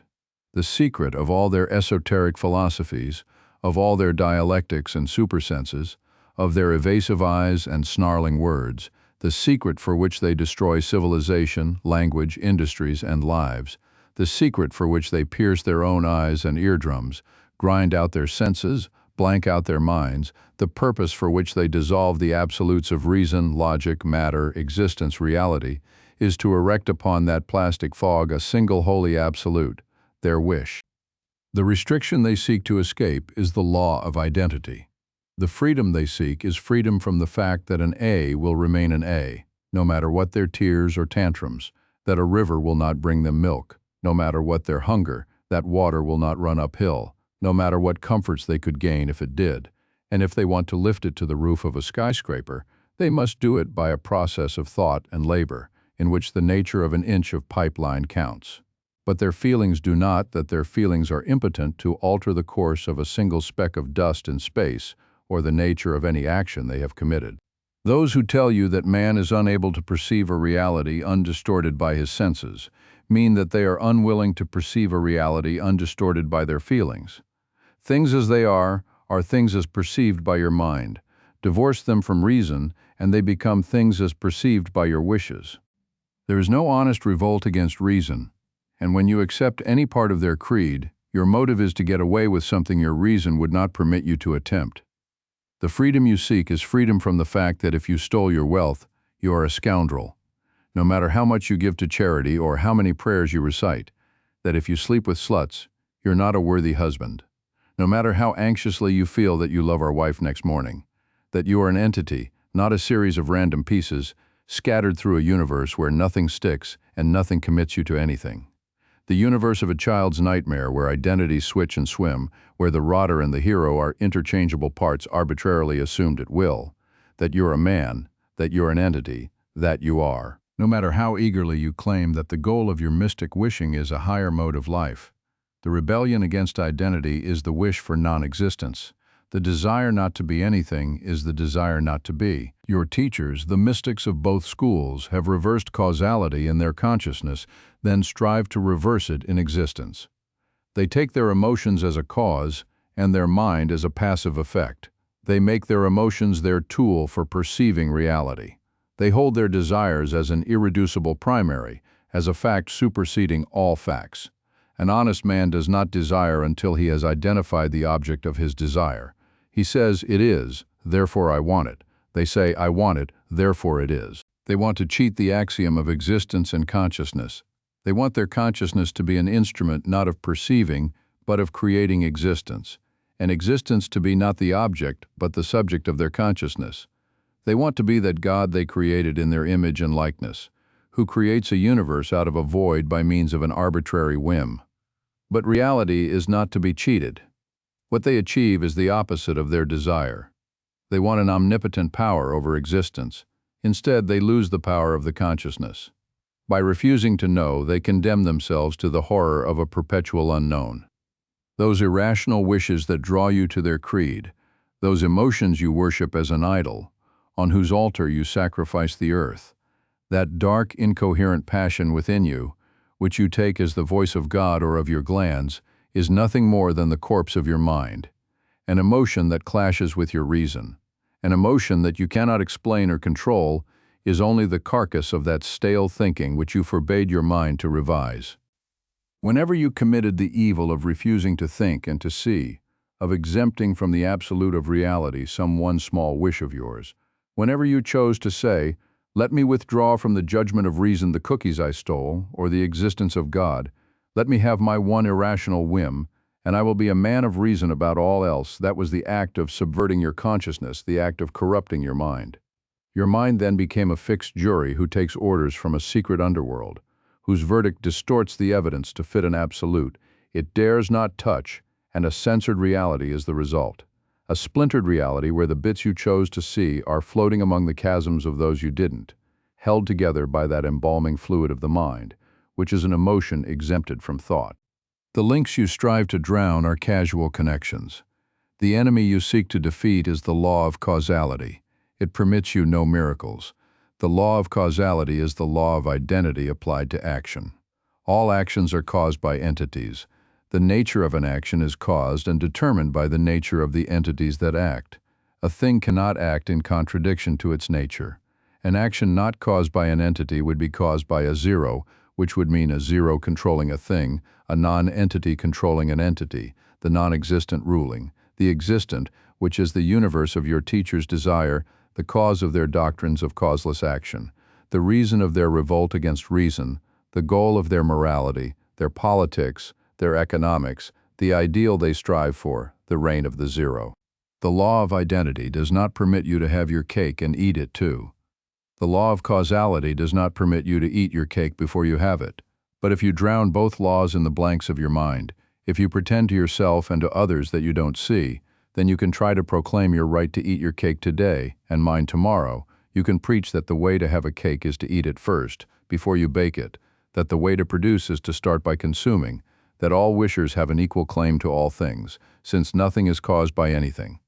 The corollary of the causeless in matter is the unearned in spirit. Whenever you rebel against causality, your motive is the fraudulent desire, not to escape it, but worse, to reverse it. You want unearned love, as if love, the effect, could give you personal value.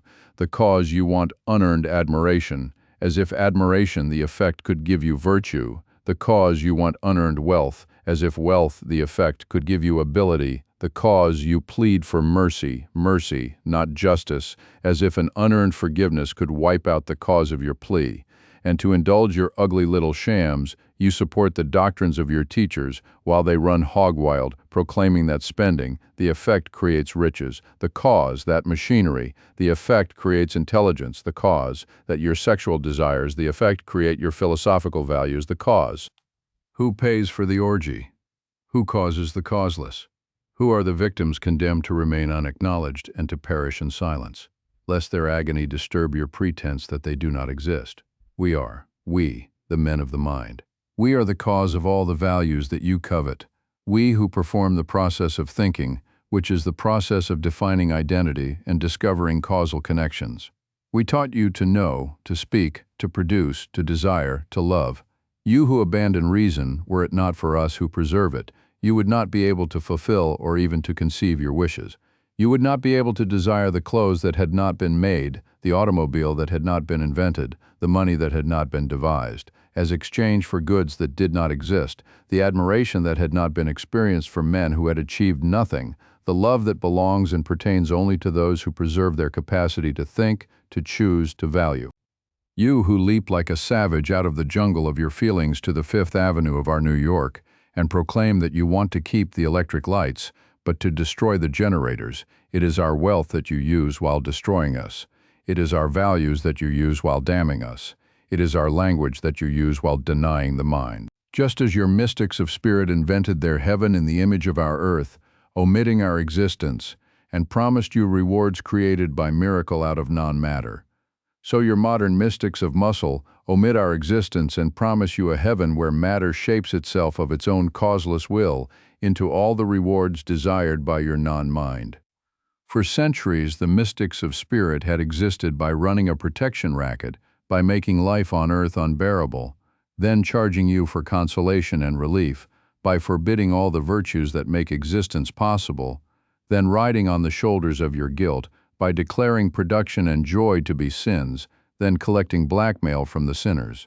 We, the men of the mind, were the unnamed victims of their creed. We who were willing to break their moral code and to bear damnation for the sin of reason.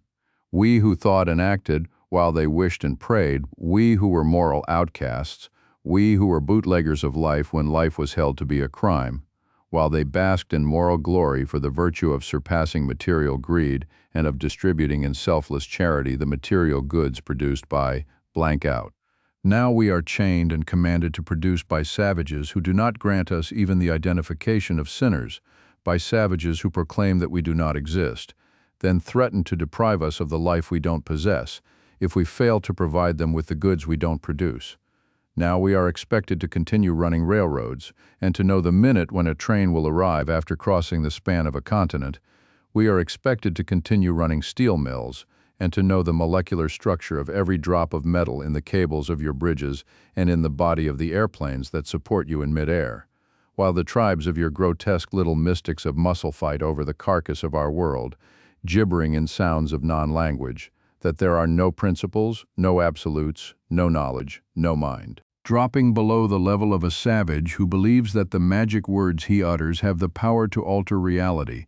They believe that reality can be altered by the power of the words they do not utter, and their magic tool is the blank out, the pretense that nothing can come into existence past the voodoo of their refusal to identify it. As they feed on stolen wealth in body, so they feed on stolen concepts in mind and proclaim that honesty consists of refusing to know that one is stealing, as they use effects while denying causes, so they use our concepts while denying the roots and the existence of the concepts they are using. As they seek not to build, but to take over industrial plants, so they seek not to think, but to take over human thinking. As they proclaim that the only requirement for running a factory is the ability to turn the cranks of the machines and blank out the question of who created the factory, so they proclaim that there are no entities, that nothing exists but motion, and blank out the fact that motion presupposes the thing which moves, that without the concept of entity, there can be no such concept as motion, as they proclaim their right to consume the unearned and blank out the question of who's to produce it. So they proclaim that there is no law of identity, that nothing exists but change, and blank out the fact that change presupposes the concepts of what changes, from what, and to what. That, without the law of identity, no such concept as change is possible, as they rob an industrialist while denying his value. So they seek to seize power over all of existence while denying that existence exists. We know that we know nothing, they chatter, blanking out the fact that they are claiming knowledge. There are not absolutes, they chatter, blanking out the fact that they are uttering an absolute. You cannot prove that you exist or that you're conscious, they chatter, blanking out the fact that proof presupposes existence, consciousness, and a complex chain of knowledge, the existence of something to know, of a consciousness able to know it, and of a knowledge that has learned to distinguish between such concepts as the proved and the unproved. When a savage who has not learned to speak declares that existence must be proved, he is asking you to prove it by means of non-existence. When he declares that your consciousness must be proved, he is asking you to prove it by means of unconsciousness. He is asking you to step into a void outside of existence and consciousness to give him proof of both. He is asking you to become a zero gaining knowledge about a zero. When he declares that an axiom is a matter of arbitrary choice, and he doesn't choose to accept the axiom that he exists, he blanks out the fact that he has accepted it by uttering that sentence, that the only way to reject it is to shut one's mouth, expound no theories, and die. An axiom is a statement that identifies the base of knowledge and of any further statement pertaining to that knowledge, a statement necessarily contained in all others, whether any particular speaker chooses to identify it or not. An axiom is a proposition that defeats its opponents by the fact that they have to accept it and use it in the process of any attempt to deny it. Let the caveman who does not choose to accept the axiom of identity try to present his theory without using the concept of identity or any concept derived from it. Let the anthropoid who does not choose to accept the existence of nouns try to devise a language without nouns, adjectives, or verbs. Let the witch doctor who does not choose to accept the validity of sensory perception try to prove it without using the data he obtained by sensory perception. Let the headhunter who does not choose to accept the validity of logic try to prove it without using logic. Let the pygmy who proclaims that a skyscraper needs no foundation after it reaches its 50th story yank the base from under his building, not yours. Let the cannibal who snarls that the freedom of man's mind was needed to create an industrial civilization, but is not needed to maintain it, be given an arrowhead and bearskin, not a university chair of economics. Do you think they are taking you back to dark ages? They are taking you back to darker ages than any your history has known. Their goal is not the era of pre-science, but the era of pre-language. Their purpose is to deprive you of the concept on which man's mind, his life, and his culture depend, the concept of an objective reality. Identify the development of a human consciousness, and you will know the purpose of their creed. A savage is a being who has not grasped that A is A, and that reality is real.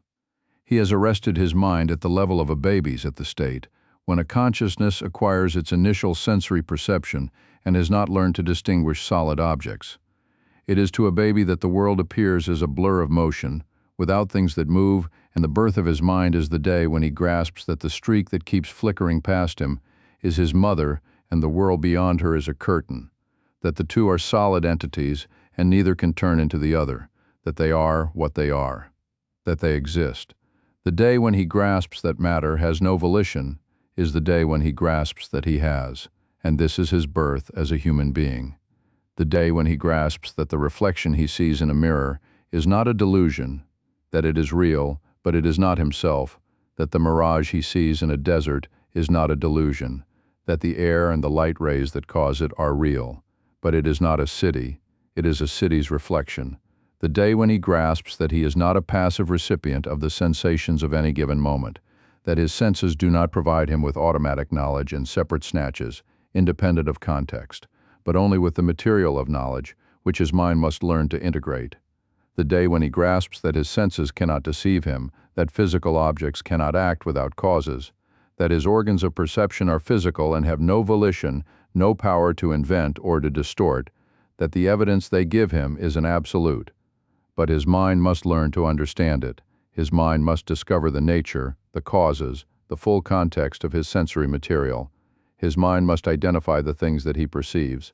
That is the day of his birth as a thinker and scientist. We are the men who reach that day. You are the men who choose to reach it partly. A savage is a man who never does. To a savage, the world is a place of unintelligible miracles where anything is possible to inanimate matter and nothing is possible to him. His world is not the unknown, but that irrational horror, the unknowable. He believes that physical objects are endowed with a mysterious volition, moved by causeless, unpredictable whims, while he is a helpless pawn at the mercy of forces beyond his control. He believes that nature is ruled by demons who possess an omnipotent power, and that reality is their fluid plaything, where they can turn his bowl of meal into a snake and his wife into a beetle at any moment, where the A he has never discovered can be any non-A they choose, where the only knowledge he possesses is that he must not attempt to know. He can count on nothing, he can only wish, and he spends his life on wishing, on begging his demons to grant him his wishes by the arbitrary power of their will, giving them credit when they do, taking the blame when they don't, offering them sacrifices in token of his gratitude and sacrifices in token of his guilt, crawling on his belly in fear and worship of sun and moon and wind and rain, and of any thug who announces himself as their spokesman, provided his words are unintelligible and his mask sufficiently frightening.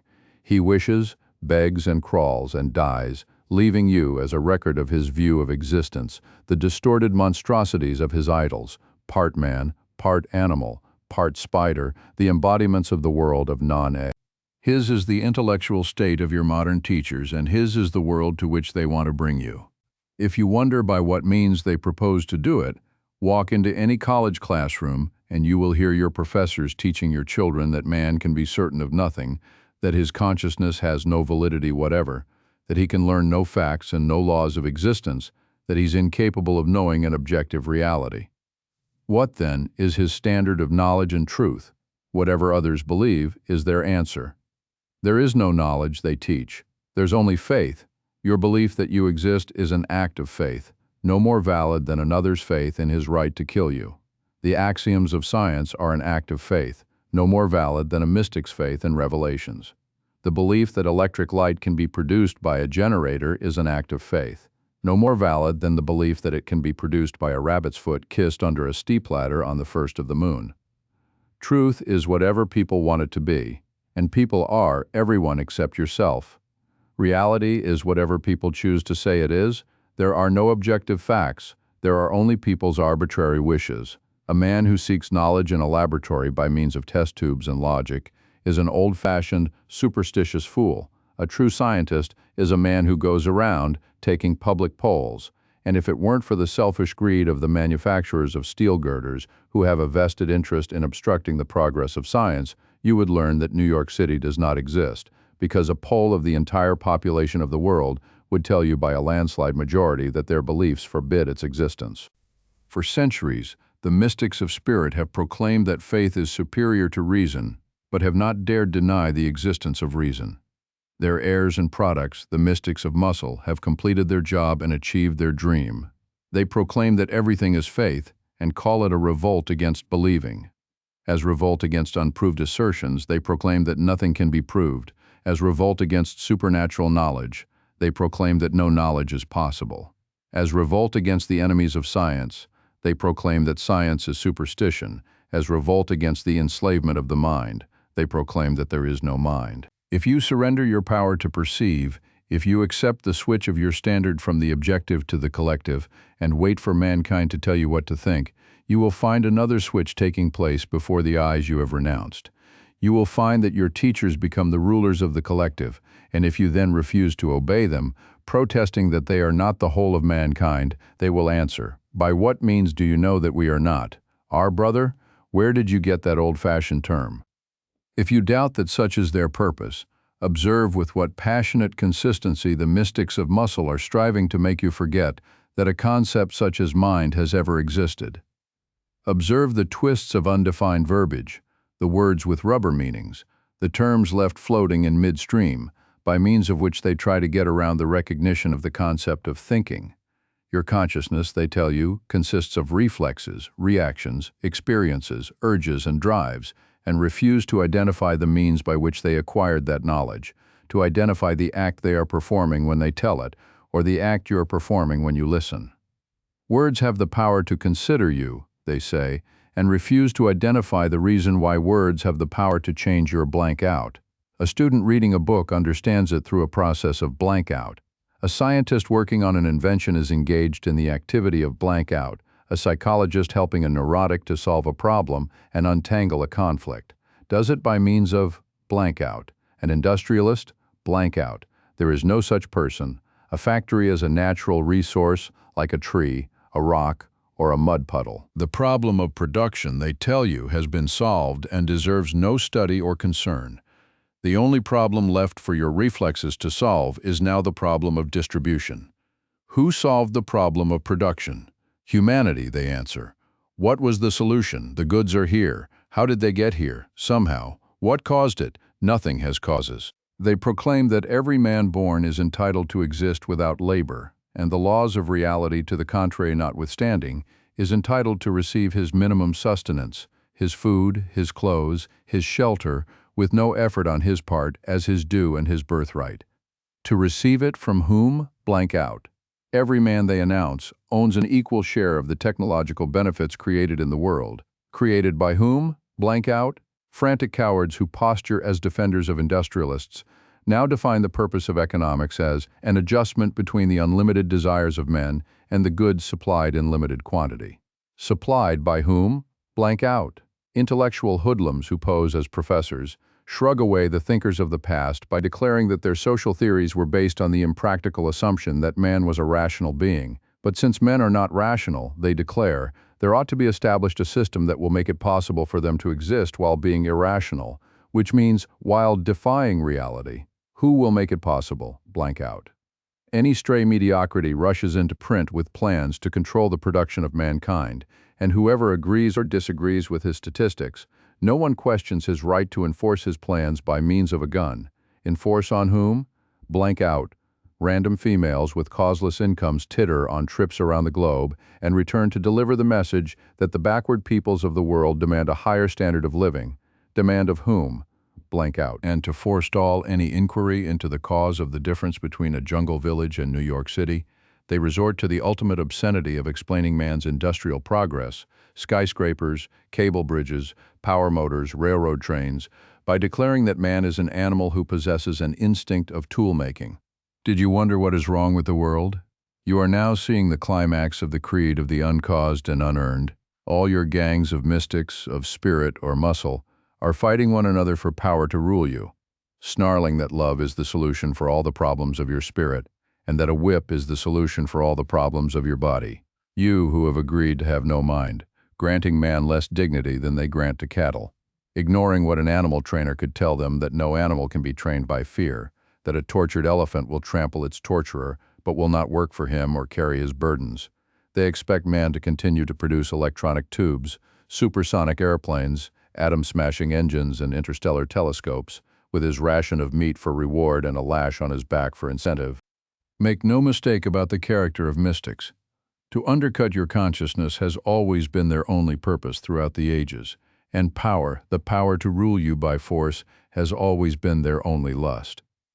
From the rites of the jungle witch doctors, which distorted reality into grotesque absurdities, stunted the minds of their victims and kept them in terror of the supernatural for stagnant stretches of centuries, to the supernatural doctrines of the Middle Ages, which kept men huddling on the mud floors of their hovels, in terror that the devil might steal the soup they had worked 18 hours to earn, to the seedy little smiling professor who assures you that your brain has no capacity to think, that you have no means of perception, and must blindly obey the omnipotent will of that supernatural force.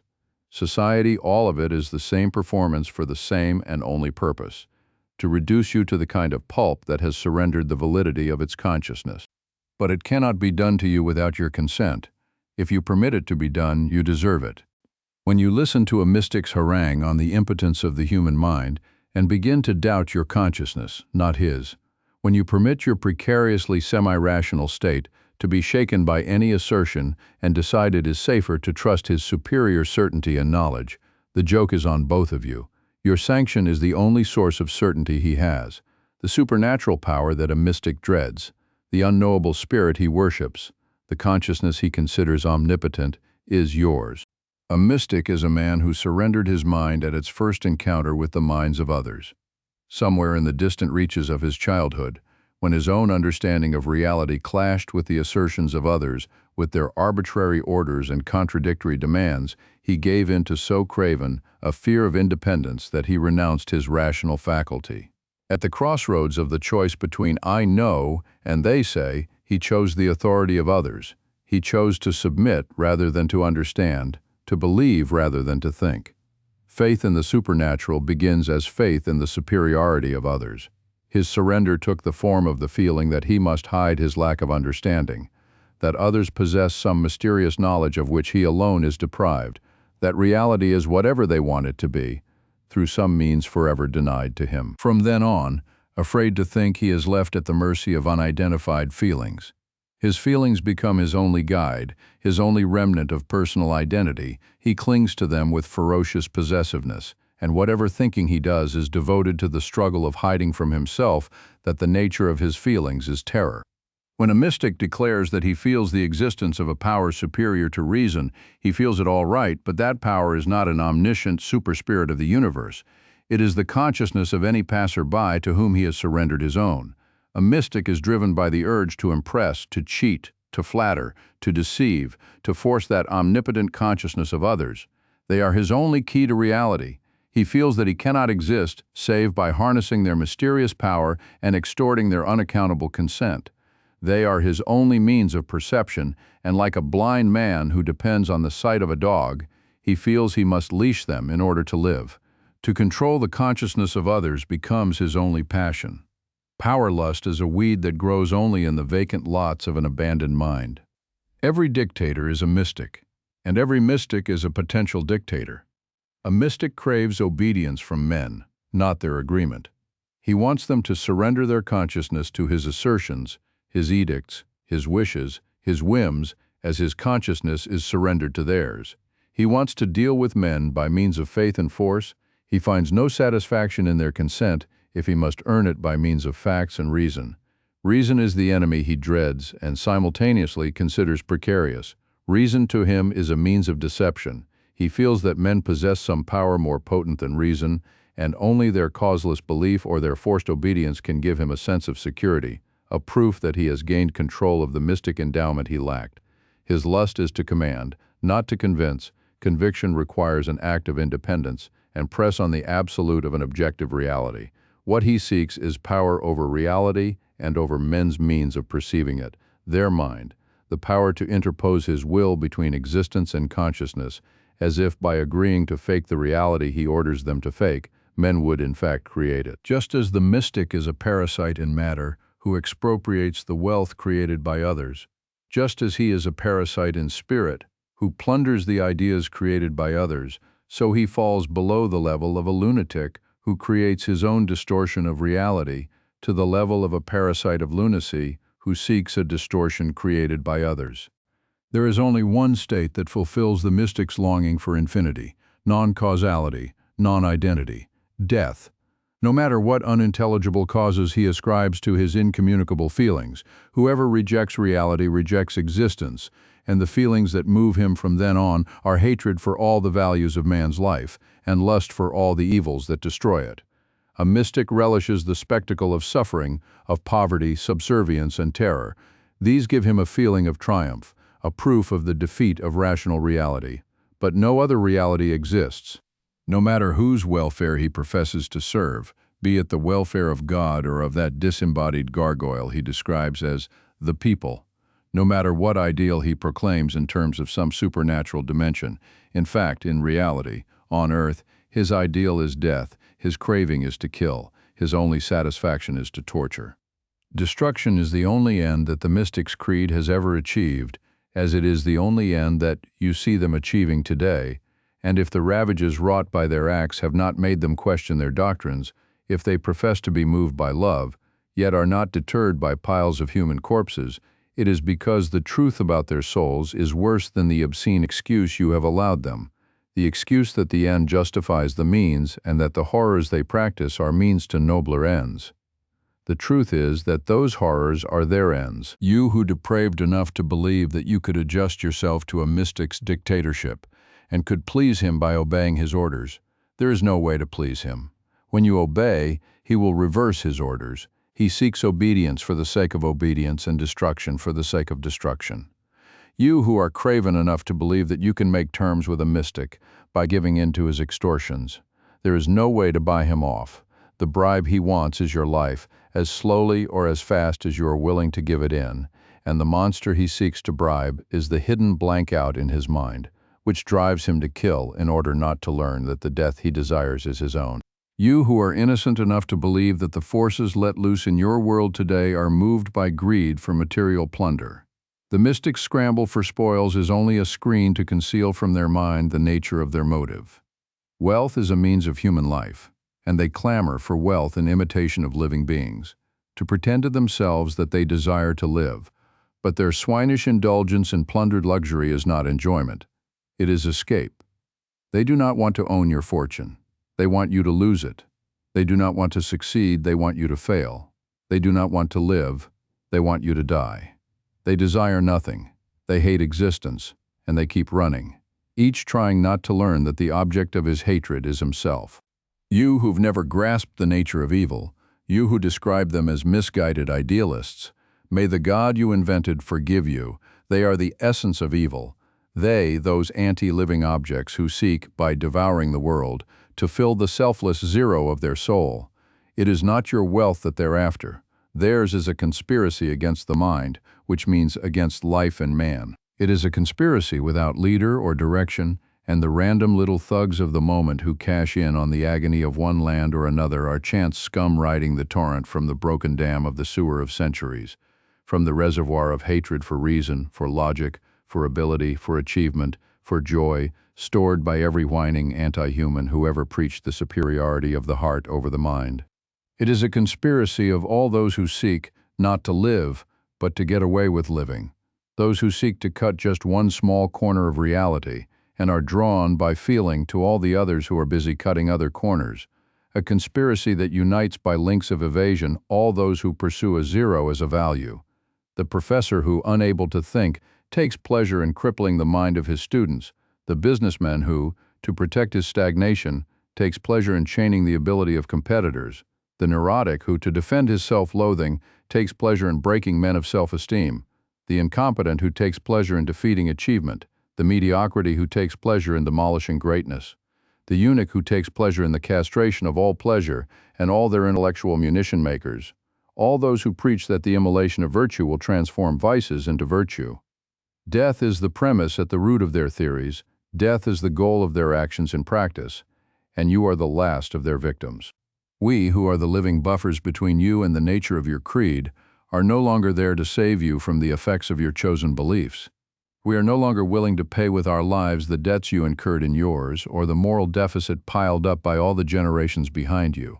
You had been living on borrowed time, and I am the man who has called in the loan. I am the man whose existence your blankouts were intended to permit you to ignore. I am the man whom you did not want either to live or to die. You did not want me to live, because you were afraid of knowing that I carried the responsibility you dropped, and that your lives depended upon me. You did not want me to die, because you knew it. 12 years ago, when I worked in your world, I was an inventor.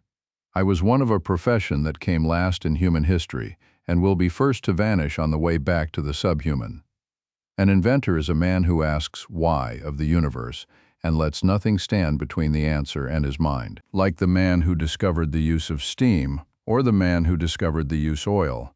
I discovered a source of energy which was available since the birth of the globe, but which men had not known how to use except as an object of worship, of terror, and of legends without a thundering God.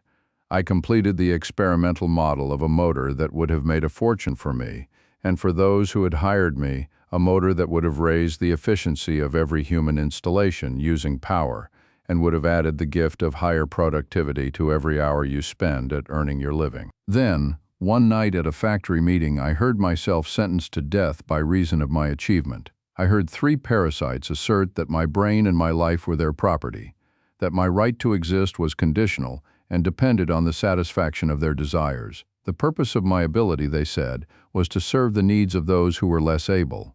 I had no right to live, they said, by reason of my competence for living. Their right to live was unconditional, by reason of their incompetence.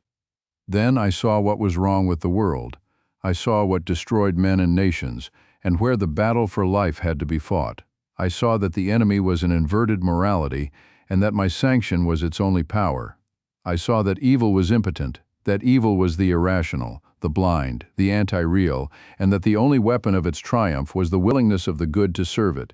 Just as the parasites around me were proclaiming their helpless dependence on my mind, and were expecting me voluntarily to accept a slavery they had no power to enforce, just as they were counting on my self-immolation to provide them with the means of their plan, so throughout the world and throughout men's history, in every version and form, from the extortions of loafing relatives to the atrocities of collective countries, it is the good, the able, the men of reason, who act as their own destroyers, who transfuse to evil the blood of their virtue and let evil transmit to them the poison of destruction, thus gaining for evil the power of survival, and for their own values, the impotence of death. I saw that there comes a point, in the defeat of any man of virtue, when his own consent is needed for evil to win, and that no manner of injury done to him by others can succeed if he chooses to withhold his consent. I saw that I could put an end to your outrages by pronouncing a single word in my mind. I pronounced it. The word was no. I quit that factory. I quit your world. I made it my job to warn your victims and to give them the method and the weapon to fight you. The method was to refuse to deflect retribution. The weapon was justice. If you want to know what you lost when I quit and when my strikers deserted your world, stand on an empty stretch of soil in a wilderness unexplored by men and ask yourself what manner of survival you would achieve and how long you would last if you refused to think, with no one around to teach you the motions, or if you chose to think, how much your mind would be able to discover. Ask yourself how many independent conclusions you have reached in the course of your life, and how much of your time was spent on performing the actions you learned from others. Ask yourself whether you would be able to discover how to till the soil and grow your food, whether you would be able to invent a wheel, a lever, an induction coil, a generator, an electronic tube. Then decide whether men of ability are exploiters who live by the fruit of your labor and rob you of the wealth that you produce, and whether you dare to believe that you possess the power to enslave them. Let your women take a look at a jungle female with her shriveled face and pendulous breasts as she sits grinding meal in a bowl, hour after hour, century by century. Then let them ask themselves whether their instinct of tool-making will provide them with their electric refrigerators, their washing machines and vacuum cleaners, and, if not, whether they care to destroy those who provided it all, but not by instinct. Take a look around you. You savages who stutter that ideas are created by men's means of production, that a machine is not the product of human thought, but a mystical power that produces human thinking. You have never discovered the industrial age, and you cling to the morality of the barbarian eras, when a miserable form of human subsistence was produced by the muscular labor of slaves. Every mystic had always longed for slaves, to protect him from the material reality he dreaded. But you grotesque little atavists, stare blindly at the skyscrapers and smokestacks around you and dream of enslaving the material providers who are scientists, inventors, industrialists. When you clamor for public ownership of the means of production, you are clamoring for public ownership of the mind. I have taught my strikers that the answer you deserve is only, try and get it. You proclaim yourself unable to harness the forces of inanimate matter, yet propose to harness the minds of men who are able to achieve the feats you cannot equal. You proclaim that you cannot survive without us, yet propose to dictate the terms of our survival. You proclaim that you need us, yet indulge the impertinence of asserting your right to rule us by force, and expect that we, who are not afraid of that physical nature which fills you with terror, will cower at the sight of any lout who has talked you into voting him a chance to command us. You propose to establish a social order based on the following tenets: that you're incompetent to run your own life, but competent to run the lives of others, that you're unfit to exist in freedom, but fit to become an omnipotent ruler, that you're unable to earn your living by the use of your own intelligence, but able to judge politicians and to vote them into jobs of total power over arts you have never seen, over sciences you have never studied, over achievements of which you have no knowledge, over the gigantic industries where you, by your own definition of your capacity, would be unable successfully to fill the job of assistant greaser. This idol of your cult of zero worship, this symbol of impotence, the congenital dependent, is your image of man and your standard of value, in whose likeness you strive to refashion your soul. It's only human, you cry in defense of any depravity, reaching the stage of self-abasement where you seek to make the concept human mean the weakling, the fool, the rotter, the liar, the failure, the coward, the fraud, and to exile from the human race the hero, the thinker, the producer, the inventor, the strong, the purposeful, the pure, as if to feel were human, but to think were not, as if to fail were human, but to succeed were not, as if corruption were human, but virtue were not, as if the premise of death were proper to man, but the premise of life were not. In order to deprive us of honor, that you may then deprive us of our wealth, you have always regarded us as slaves who deserve no moral recognition. You praise any venture that claims to be non-profit and damn the men who made the profits that make the venture possible. You regard as in the public interest any project serving those who do not pay. It is not in the public interest to provide any services for those who do the paying. Public benefit is anything given as alms. To engage in trade is to injure the public. Public welfare is the welfare of those who do not earn it. Those who do are entitled to no welfare. The public, to you, is whoever has failed to achieve any virtue or value. Whoever achieves it, whoever provides the goods you require for survival, ceases to be regarded as part of the public or as part of the human race. What blank out permitted you to hope that you could get away with this muck of contradictions and to plan it as an ideal society, when the no of your victims was sufficient to demolish the whole of your structure? What permits any insolent beggar to wave his swords in the face of his betters and to plead for help in the tone of a threat? You cry, as he does, that you are counting on our pity, but your secret hope is the moral code that has taught you to count on our guilt. You expect us to feel guilty of our virtues in the presence of your vices, wounds, and failures, guilty of succeeding at existence, guilty of enjoying the life that you damn, yet beg us to help you to live. Did you want to know who is John Galt? I am the first man of ability who refused to regard it as guilt. I am the first man who would not do penance for my virtues or let them be used as the tools of my destruction. I am the first man who would not suffer martyrdom at the hands of those who wished me to perish for the privilege of keeping them alive. I am the first man who told them that I did not need them, and until they learned to deal with me as traders, giving value for value, they would have to exist without me, as I would exist without them. Then I would let them learn whose is the need and whose the ability, and if human survival is the standard, whose terms would set the way to survive. I have done by plan and intention what has been done throughout history by silent default. There have always been men of intelligence who went on strike, in protest and despair, but they did not know the meaning of their action. The man who retires from public life, to think but not to share his thoughts, the man who chooses to spend his years in the obscurity of menial employment, keeping to himself the fire of his mind, never giving it form, expression, or reality, refusing to bring it into a world he despises. The man who is defeated by revulsion, the man who renounces before he has started, the man who gives up rather than give in, the man who functions at a fraction of his capacity, disarmed by his longing for an ideal he has not found. They are on strike against unreason, on strike against your world and your values. But not knowing any values of their own, they abandon the quest to know in the darkness of their hopeless indignation, which is righteous without knowledge of the fight, and passionate without knowledge of desire. They concede to you the power of reality and surrender the incentives of their mind, and they perish in bitter futility, as rebels who never learned the object of their rebellion, as lovers who never discovered their love.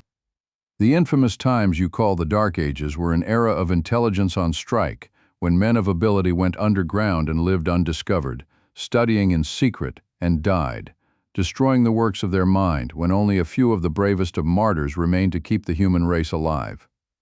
Every period ruled by mystics was an era of stagnation and want, when most men were on strike against existence, working for less than their barest survival, leaving nothing but scraps for their rulers to loot, refusing to think, to venture, to produce, when the ultimate collector of their profits and the final authority on truth or error was the whim of some gilded degenerate sanctioned as superior to reason by divine right and by grace of a club.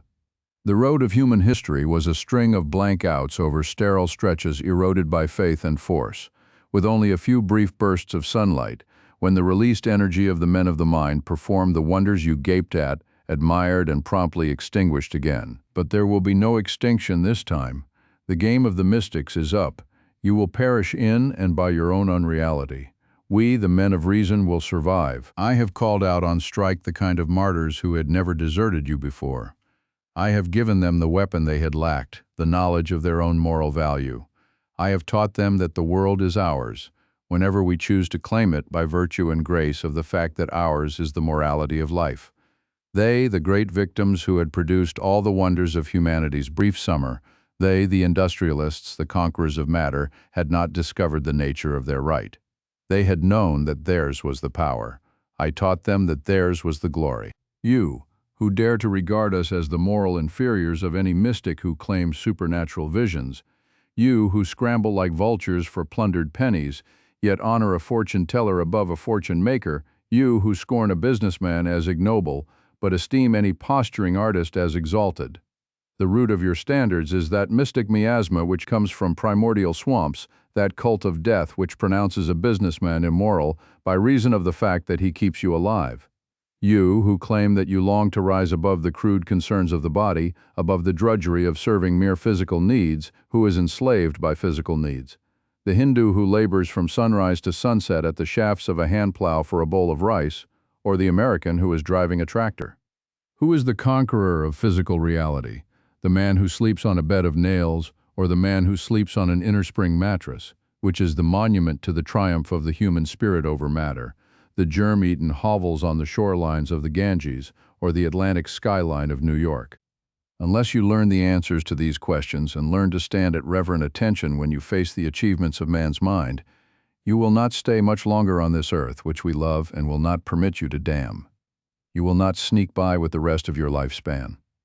I have foreshortened the usual course of history and have let you discover the nature of the payment you had hoped to switch to the shoulders of others.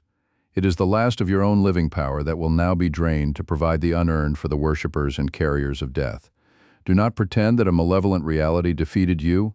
You were defeated by your own evasions. Do not pretend that you will perish for a noble ideal. You will perish as fodder for the haters of man. But to those of you who still retain a remnant of the dignity and will to love one's life, I am offering the chance to make a choice.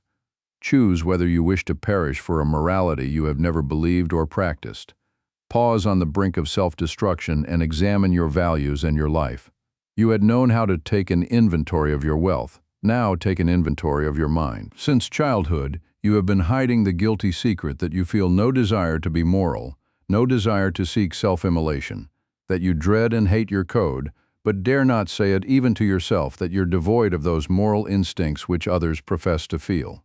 The less you felt, the louder you proclaimed your selfless love and servitude to others, in dread of ever letting them discover your own self, the self that you betrayed, the self that you kept in concealment like a skeleton in the closet of your body.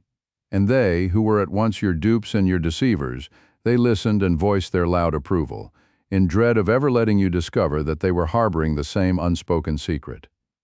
Existence among you is a giant pretense, an act you all perform for one another, each feeling that he is the only guilty freak, each placing his moral authority in the unknowable known only to others, each faking the reality he feels they expect him to fake, some having the courage to break the vicious circle. No matter what dishonorable compromise you've made with your impracticable creed, No matter what miserable balance, half cynicism, half superstition, you now manage to maintain, you still preserve the root, the lethal tenet, the belief that the moral and the practical are opposites. Since childhood, you have been running from the terror of a choice you have never dared fully to identify. If the practical, whatever you must practice to exist, whatever works, succeeds, achieves your purpose, whatever brings you food and joy, whatever profits you, is evil. And if the good, the moral, is the impractical, whatever fails, destroys, frustrates, whatever injures you and brings you loss or pain, then your choice is to be moral or to live. The sole result of that murderous doctrine was to remove morality from life. You grew up to believe that moral laws bear no relation to the job of living, except as an impediment and threat, that man's existence is an amoral jungle where anything goes and anything works. And in that fog of switching definitions which descends upon a frozen mind, you have forgotten that the evils damned by your creed were the virtues required for living, and you have come to believe that actual evils are the practical means of existence. Forgetting that the impractical good was self-sacrifice, you believe that self-esteem is impractical. Forgetting that the practical evil was production, you believe that robbery is practical. Swinging like a helpless branch in the wind of an uncharted moral wilderness, you dare not fully to be evil or fully to live. When you are honest, you feel the resentment of a sucker. When you cheat, you feel terror and shame. Your pain is augmented by the feeling that pain is your natural state. You pity the men you admire. You believe they are doomed to fail. You envy the men you hate. You believe they are the masters of existence.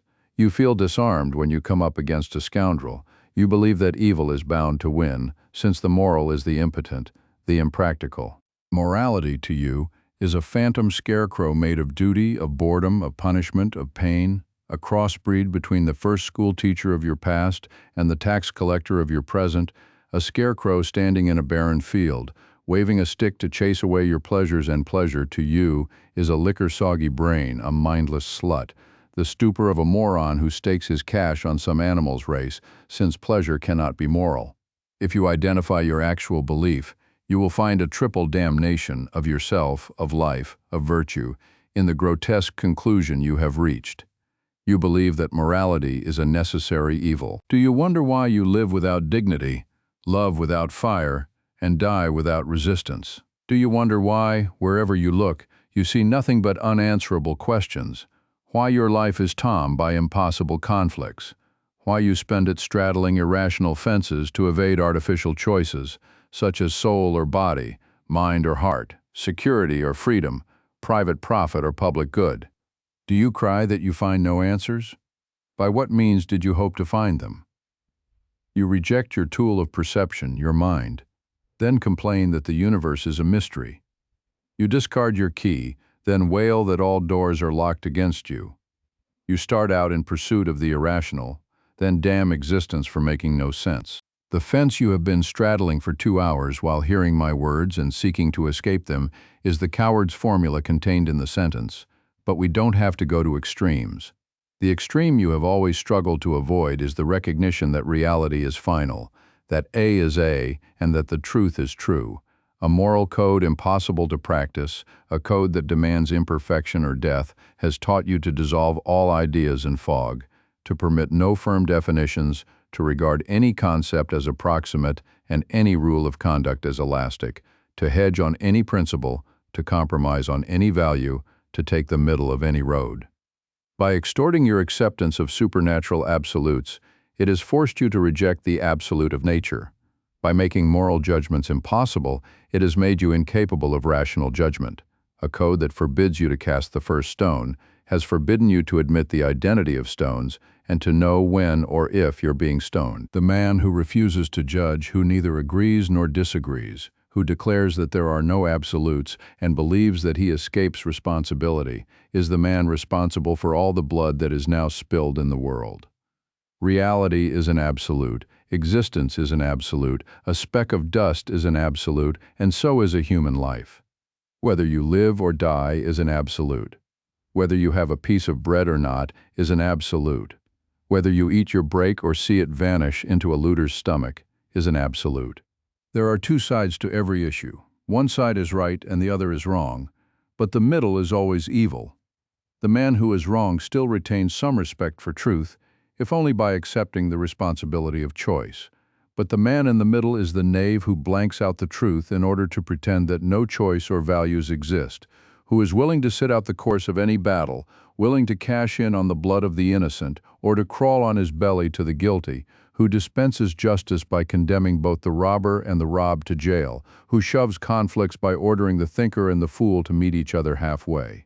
In any compromise between food and poison, it is only death that can win. In any compromise between good and evil, it is only evil that can profit.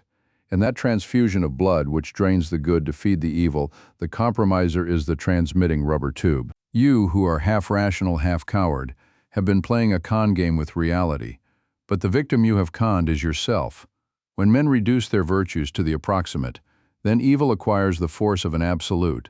When loyalty to an unyielding purpose is dropped by the virtuous, it's picked up by scoundrels, and you get the indecent spectacle of a cringing, bargaining, traitorous good and a self-righteously uncompromising evil. As you surrendered to the mystics of muscle when they told you that ignorance consists of claiming knowledge, so now you surrender to them when they shriek that immorality consists of pronouncing moral judgment. When they yell that it is selfish to be certain that you are right, you hasten to assure them that you're certain of nothing. When they shout that it's immoral to stand on your convictions, you assure them that you have no convictions whatever. When the thugs of Europe's people states snarl that you are guilty of intolerance, because you don't treat your desire to live and their desire to kill you as a difference of opinion, you cringe and hasten to assure them that you are not intolerant of any horror.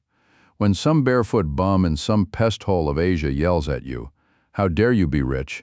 you apologize and beg him to be patient and promise him you'll give it all away. You have reached the blind alley of the treason you committed when you agreed that you had no right to exist. Once, you believed it was only a compromise.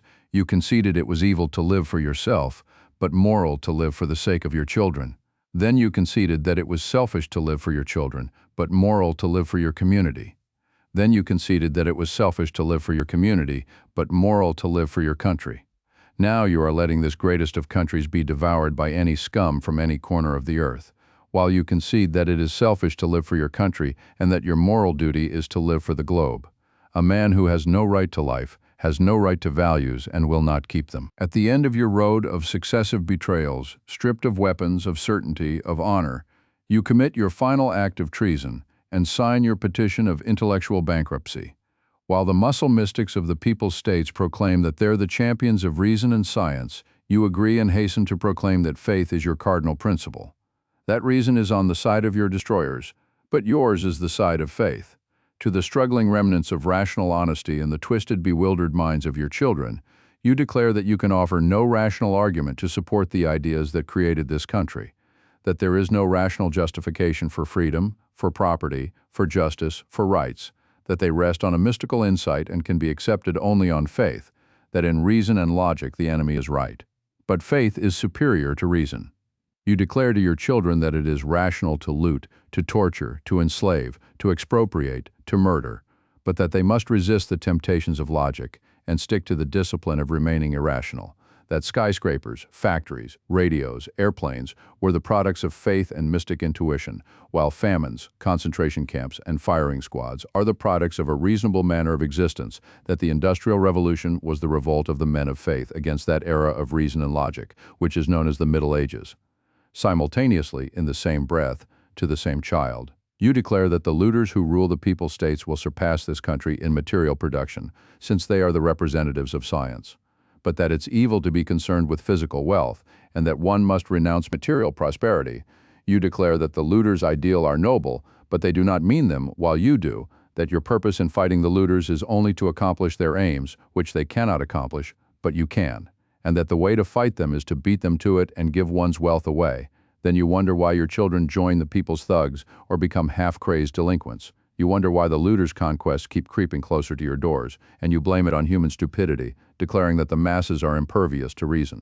You blank out the open, public spectacle of the looters' fight against the mind, and the fact that their bloodiest horrors are unleashed to punish the crime of thinking. You blank out the fact that most mystics of muscle started out as mystics of spirit, that they keep switching from one to the other, that the men you call materialists and spiritualists are only two halves of the same dissected human, forever seeking completion, but seeking it by swinging from the destruction of the flesh to the destruction of the soul, and vice versa, that they keep running from your colleges to the slave pens of Europe to an open collapse into the mystic muck of India, seeking any refuge against reality, any form of escape from the mind.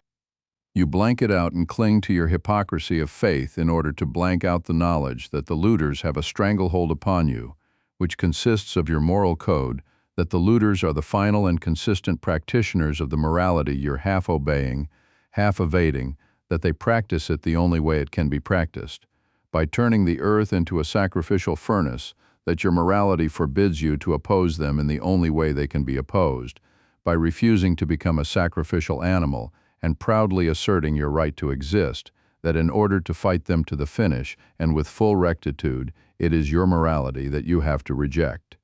You blank it out because your self-esteem is tied to that mystic unselfishness which you've never possessed or practiced, but spent so many years pretending to possess that the thought of denouncing it fills you with terror. No value is higher than self-esteem, but you've invested it in counterfeit securities, and now your morality has caught you in a trap where you are forced to protect your self-esteem by fighting for the creed of self-destruction. The grim joke is on you. That need of self-esteem, which you're unable to explain or to define, belongs to my morality, not yours.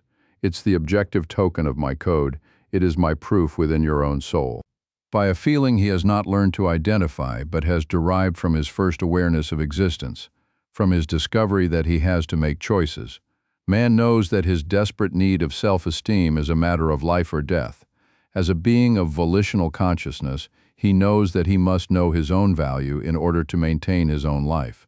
He knows that he has to be right. To be wrong in action means danger to his life. To be wrong in person, to be evil, means to be unfit for existence. Every act of man's life has to be willed. The mere act of obtaining or eating his food implies that the person he preserves is worthy of being preserved. Every pleasure he seeks to enjoy implies that the person who seeks it is worthy of finding enjoyment. He has no choice about his need of self-esteem. His only choice is the standard by which to gauge it, and he makes his fatal error when he switches this gauge, protecting his life into the service of his own destruction. When he chooses a standard contradicting existence and sets his self-esteem against reality. Every form of causeless self-doubt, every feeling of inferiority and secret unworthiness is, in fact, man's hidden dread of his inability to deal with existence. But the greater his terror, the more fiercely he clings to the murderous doctrines that choke him. No man can survive the moment of pronouncing himself irredeemably evil. Should he do it, his next moment is insanity or suicide. To escape it, if he's chosen an irrational standard, he will fake, evade, blank out, he will cheat himself of reality, of existence, of happiness, of mind, and he will ultimately cheat himself of self-esteem by struggling to preserve its illusion rather than to risk discovering its lack. To fear to face an issue is to believe that the worst is true. It is not any crime you have committed that infects your soul with permanent guilt. It is none of your failures, errors, or flaws, but the blank out by which you attempt to evade them. It is not any sort of original sin or unknown prenatal deficiency, but the knowledge and fact of your basic default, of suspending your mind, of refusing to think. Fear and guilt are your chronic emotions. They are real, and you do deserve them, but they don't come from the superficial reasons you invent to disguise their cause, not from your selfishness, weakness, or ignorance, but from a real and basic threat to your existence. Fear, because you have abandoned your weapon of survival. Guilt, because you know you have done it volitionally. The self you have betrayed is your mind. Self-esteem is reliance on one's power to think. The ego you seek, that essential you which you cannot express or define, is not your emotions or inarticulate dreams, but your intellect, that judge of your supreme tribunal whom you've impeached in order to drift at the mercy of any stray shyster you describe as your feeling. Then you drag yourself through a self-made night, in a desperate quest for a nameless fire, moved by some fading vision of a dawn you had seen and lost. Observe the persistence, in mankind's mythologies, of the legend about a paradise that men had once possessed, the city of Atlantis, or the Garden of Eden, or some kingdom of perfection, always behind us. The root of that legend exists, not in the past of the race, but in the past of every man. You still retain a sense, not as firm as a memory, but diffused like the pain of hopeless longing that somewhere in the starting years of your childhood, before you had learned to submit, to absorb the terror of unreason, and to doubt the value of your mind. You had known a radiant state of existence. You had known the independence of a rational consciousness facing an open universe. That is the paradise which you have lost, which you seek, which is yours for the taking. Some of you will never know who is John Galt. But those of you who have known a single moment of love for existence and of pride in being its worthy lover, a moment of looking at this earth and letting your glance be its sanction, have known the state of being a man, and I am only the man who knew that that state is not to be betrayed. I am the man who knew what made it possible and who chose consistently to practice and to be what you had practiced and been in that one moment. That choice is yours to make. That choice, the dedication to one's highest potential, is made by accepting the fact that the noblest act you have ever performed is the act of your mind in the process of grasping that 2 and 2 make 4. Whoever you are, you who are alone with my words in this moment, with nothing but your honesty to help you understand, the choice is still open to be a human being, but the price is to start from scratch, to stand naked in the face of reality, and reversing a costly historical error, to declare, I am. Therefore I'll think. Accept the irrevocable fact that your life depends upon your mind. Admit that the whole of your struggle, your doubts, your fakes, your evasions, was a desperate quest for escape from the responsibility of a volitional consciousness, a quest for automatic knowledge, for instinctive action, for intuitive certainty, and while you called it a longing for the state of an angel, what you were seeking was the state of an animal. Accept, as your moral ideal, the task of becoming a man. Do not say that you're afraid to trust your mind because you know so little. Are you safer in surrendering to mystics and discarding the little that you know? Live and act within the limit of your knowledge and keep expanding it to the limit of your life. Redeem your mind from the hawkshops of authority. Accept the fact that you are not omniscient, but playing a zombie will not give you omniscience, that your mind is fallible, but becoming mindless will not make you infallible, that an error made on your own is safer than 10 truths accepted on faith, because the first leaves you the means to correct it, but the second destroys your capacity to distinguish truth from error. In place of your dream of an omniscient automation, accept the fact that any knowledge man acquires is acquired by his own will and effort, and that is his distinction in the universe, that is his nature, his morality, his glory. Discard that unlimited license to evil which consists of claiming that man is imperfect. By what standard do you damn him when you claim it? Accept the fact that in the realm of morality nothing less than perfection will do. But perfection is not to be gauged by mystic commandments to practice the impossible, and your moral stature is not to be gauged by matters not open to your choice. Man has a single basic choice, to think or not, and that is the gauge of his virtue. Moral perfection is an unbreached rationality. Not the degree of your intelligence, but the full and relentless use of your mind, not the extent of your knowledge, but the acceptance of reason as an absolute. Learn to distinguish the difference between errors of knowledge and breaches of morality.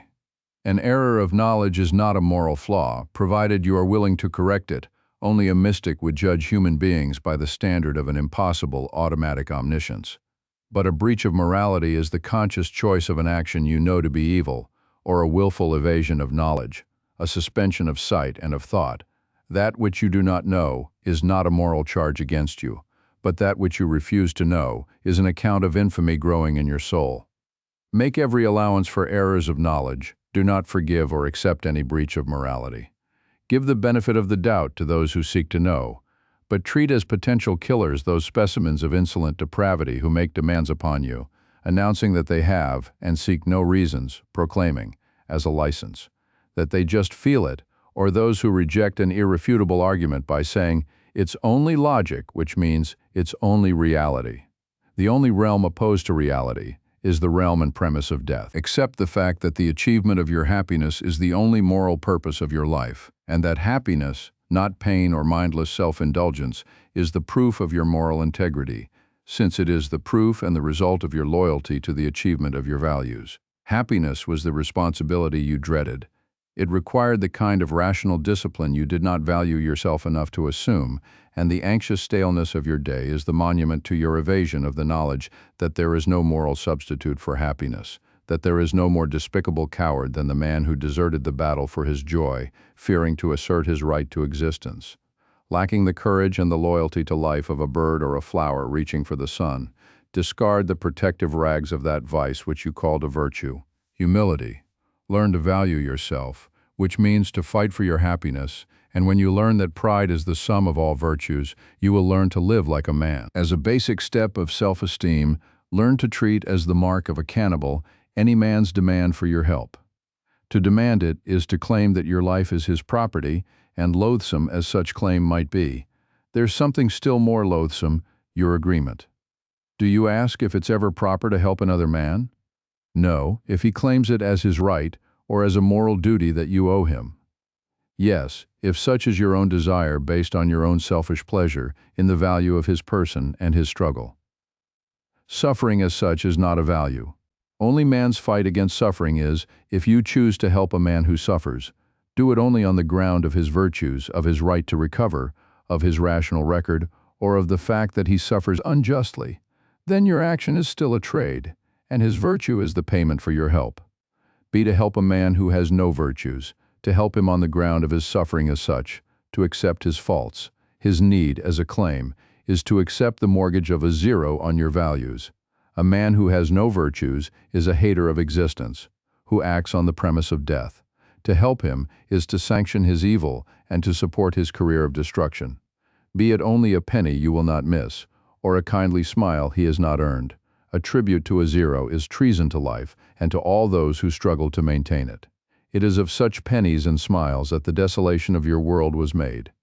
Do not say that my morality is too hard for you to practice, and that you fear it as you fear the unknown. Whatever living moments you have known were lived by the values of my code, but you stifled, negated, betrayed it. You kept sacrificing your virtues to your vices, and the best among men to the worst. Look around you, what you have done to society. You have done it first within your soul. One is the image of the other. This dismal wreckage, which is now your world, is the physical form of the treason you committed to your values, to your friends, to your defenders, to your future, to your country, to yourself. We, whom you are now calling, but who will not answer any longer. We have lived among you, but you failed to know us. You refused to think and to see what we were. You failed to recognize the motor I invented, and it became, in your world, a pile of dead scrap. You failed to recognize the hero in your soul, and you failed to know me when I passed you in the street, when you cried in despair for the unattainable spirit which you felt had deserted your world. You gave it my name, but what you were calling was your own betrayed self-esteem. You will not recover one without the other. When you failed to give recognition to man's mind and attempted to rule human beings by force, those who submitted had no mind to surrender. Those who had were men who don't submit. Thus the man of productive genius assumed in your world the disguise of a playboy and became a destroyer of wealth, choosing to annihilate his fortune rather than surrender it to guns. Thus the thinker, the man of reason, assumed in your world the role of a pirate to defend his values by force against your force, rather than submit to the rule of brutality. Do you hear me? Francisco d'Anconia and Ragnar Daneskjöld, my first friends, my fellow fighters, my fellow outcasts, in whose name and honor I speak. It was the three of us who started what I am now completing. It was the three of us who resolved to avenge this country and to release its imprisoned soul. This greatest of countries was built on my morality, on the inviolate supremacy of man's right to exist. But you dreaded to admit it and live up to it. You stared at an achievement unequaled in history and looted its effects and blanked out its cause. In the presence of that monument to human morality, which is a factory, a highway, or a bridge, you kept damning this country as immoral and its progress as material greed. You kept offering apologies for this country's greatness to the idol of primordial starvation, to decaying Europe's idol of a leprous, mystic bum. This country, the product of reason, could not survive on the morality of sacrifice. It was not built by men who sought self-immolation, or by men who sought handouts.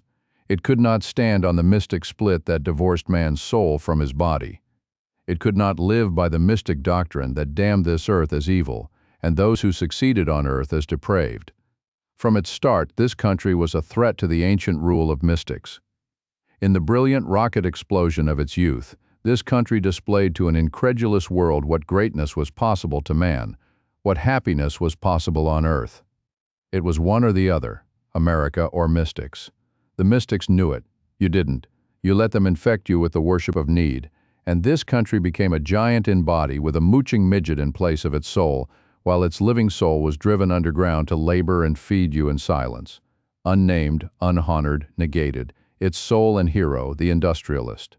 Do you hear me now, Hank Rearden, the greatest of the victims I have avenged? Neither he nor the rest of us will return until the road is clear to rebuild this country, until the wreckage of the morality of sacrifice has been wiped out of our way. A country's political system is based on its code of morality. We will rebuild America's system on the moral premise, which had been its foundation, but which you treated as a guilty underground, in your frantic evasion of the conflict between that premise and your mystic morality. The premise that man is an end in himself, not the means to the ends of others, that man's life, his freedom, his happiness are his by inalienable right. You who've lost the concept of a right, you who swing in impotent evasiveness between the claim that rights are a gift of God, a supernatural gift to be taken on faith, or the claim that rights are a gift of society, to be broken at its arbitrary whim. The source of man's rights is not divine law or congressional law, but the law of identity. A is A, and man is man. Rights are conditions of existence required by man's nature for his proper survival. If man is to live on earth, it is right for him to use his mind, his right to act on his own free judgment. It is right to work for his values and to keep the product of his work. If life on earth is his purpose, he has a right to live as a rational being. Nature forbids him the irrational. Any group, any gang, any nation that attempts to negate man's rights is wrong, which means is evil, which means is anti-life. Rights are a moral concept, and morality is a matter of choice. Men are free not to choose man's survival as the standard of their morals and their laws, but not free to escape from the fact that the alternative is a cannibal society, which exists for a while by devouring its best and collapses like a cancerous body, when the healthy have been eaten by the diseased, when the rational have been consumed by the irrational. Such has been the fate of your societies in history, but you've evaded the knowledge of the cause. I am here to state it. The agent of retribution was the law of identity, which you cannot escape. Just as man cannot live by means of the irrational, so two men cannot, or 2,000, or 2 billion.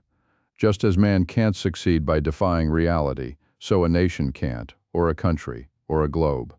A is A, the rest is a matter of time provided by the generosity of victims. Just as man can't exist without his body, so no rights can exist without the right to translate one's rights into reality. To think, to work, and to keep the results, which means the right of poverty.